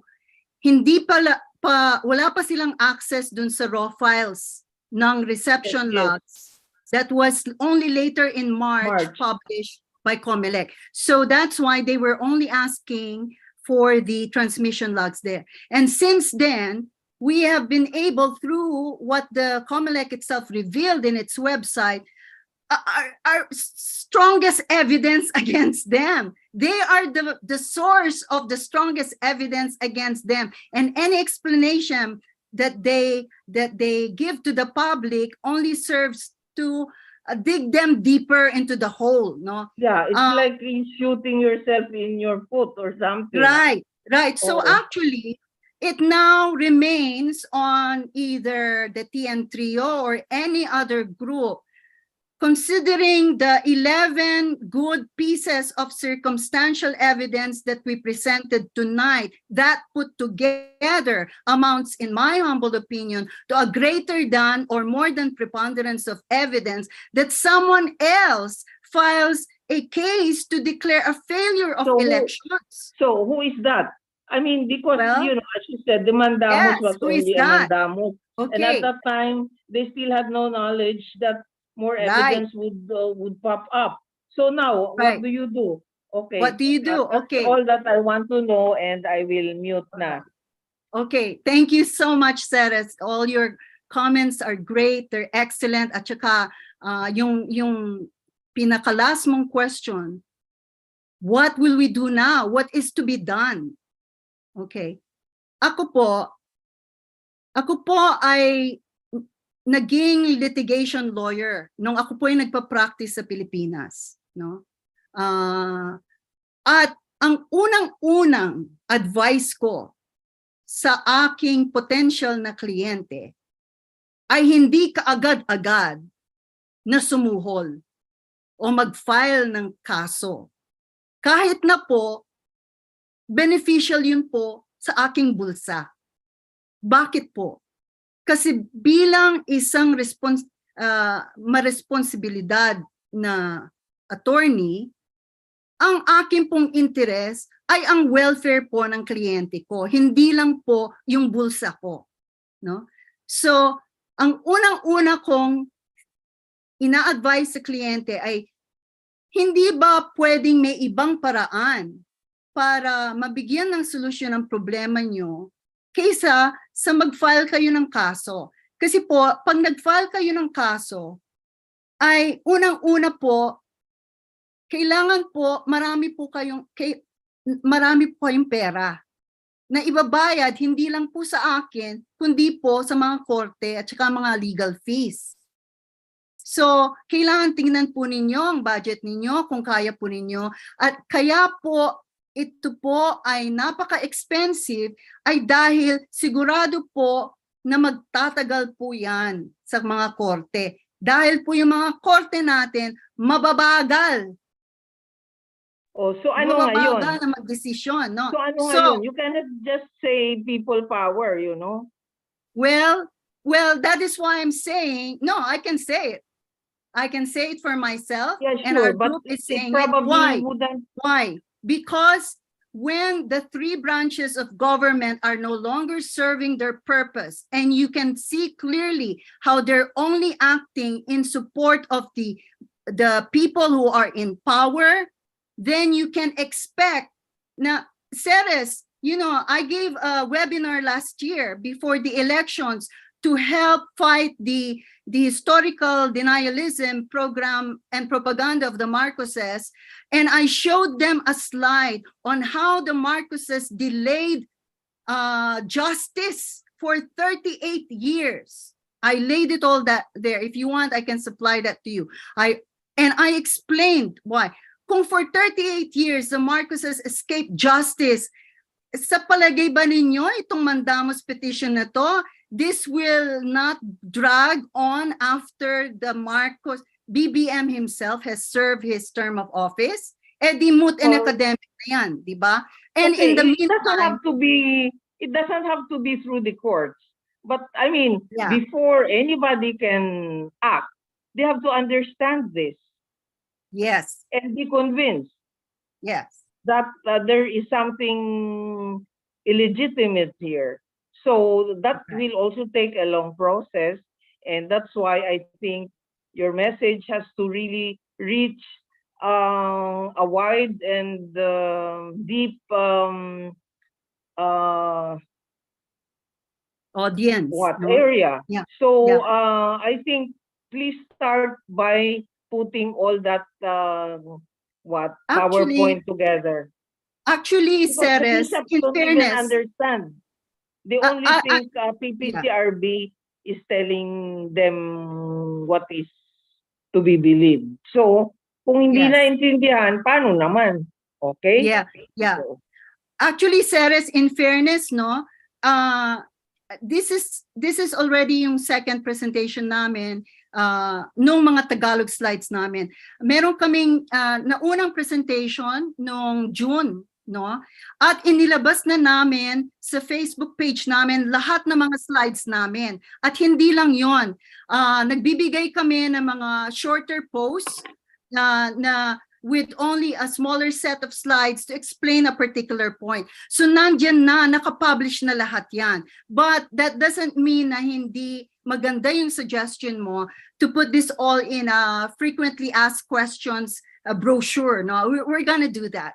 So thank you for that wonderful suggestion. Otherwise, talagang kahit yung kanina, yung mga all the graphics, etc., mahirap pa rin sundan, you know. Okay, thank you.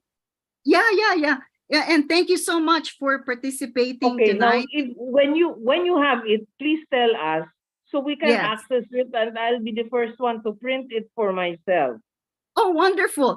Could you just message us with your email address and or the best way to contact you when we're done with it, when we have it? How do we message you?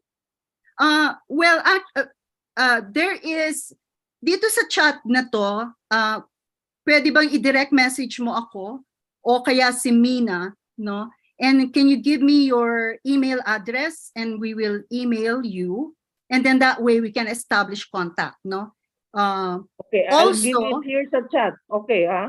Oh, sige. Yeah. Okay, sige. I-direct message mo para ma-preserve naman yung privacy mo, no? Direct message mo ako. Saan ko ilalagay? Saan ko ilalagay?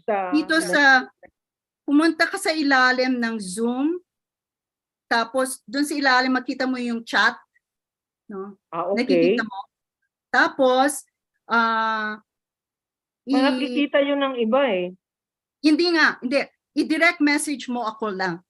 Okay? I-direct message mo ako lang. Or maybe you can send it to Miss Celia Adriano. We're quite close, so I can forward to Maribel. I will have that done. Yeah. Okay, sige. I will have that done, Mina. I will email it directly to you. I'll send it directly to Mina. Okay. Thank you po, Okay. Ma'am Celia, Ma'am Ceres. Thank you po. That's a big help. And yeah, Maraming And- salamat din Okay. sa napaka ang mga information share mo. Oo. Yeah. O, ingat Pero ha. sabi nga ni Ceres, ako retired teacher, marami ko rin kailangan i-process bago ko ma-absorb lahat ito. I need time to digest it. opo, opo. Okay, Pero thank you lahat very po, much. Thank you very much din po. At ilalabas po namin itong mga bagong slides na to sa Punla para sa Bayan Facebook page po namin. So kung i-search nyo lang po ang Facebook, makikita ninyo po kami doon at message nyo rin po kami doon. No? And again, Okay. panawagan po na we need volunteers. Kasi po, kung ako lang po nagtatranslate ng mga English post ko, hindi na po sapat ang iisang tao. Actually, yung team namin, sagad na po sa trabaho, sa pagre-rebut, pagre-respond sa lahat ng mga nangyayari araw-araw. Ano po. So anyway po, if are there any other questions we can answer tonight? Mukhang wala na, in which case this is a good way to end. Maraming salamat po sa inyong lahat at maraming salamat din po sa Kakamping Youth Group ng Pampanga. Ito po ay napakahalagang aksyon sa inyong banda, no? Na nag-express po kayo ng interest na maunawaan at malinawagan po kayo ukol sa nangyari sa halalan natin noong 2022, no? Ibig sabihin po 'yan na nasa step 1 na po kayo, no? Sa landas ng katotohanan, sa pagpapahayag ng katotohanan, ang pag-alam ng katotohanan. At kami po ay kasama ninyo, purong-puro at taos-puso po na kung ano pong maitutulong namin sa inyo sa laban pong ito para sa katotohanan at tunay din na demokrasya sa Pilipinas. Huwag po kayong mag-alinlangan o mag-hesitate, mag-reach out po kayo sa amin sa Punla para sa Bayan Facebook page. Okay. So Goodbye. with that, goodbye everyone. Take care, be safe, and God bless. Thank you and good night. Bye. Bye-bye. Good night. Thank you po. Bye. Have a good day. Thank you po. Mina, I'll send you the email address soon. Okay. Sige. Bye-bye. Bye-bye. Thank you. Yung ano na rin ha, yung phone ko. Okay. Yes.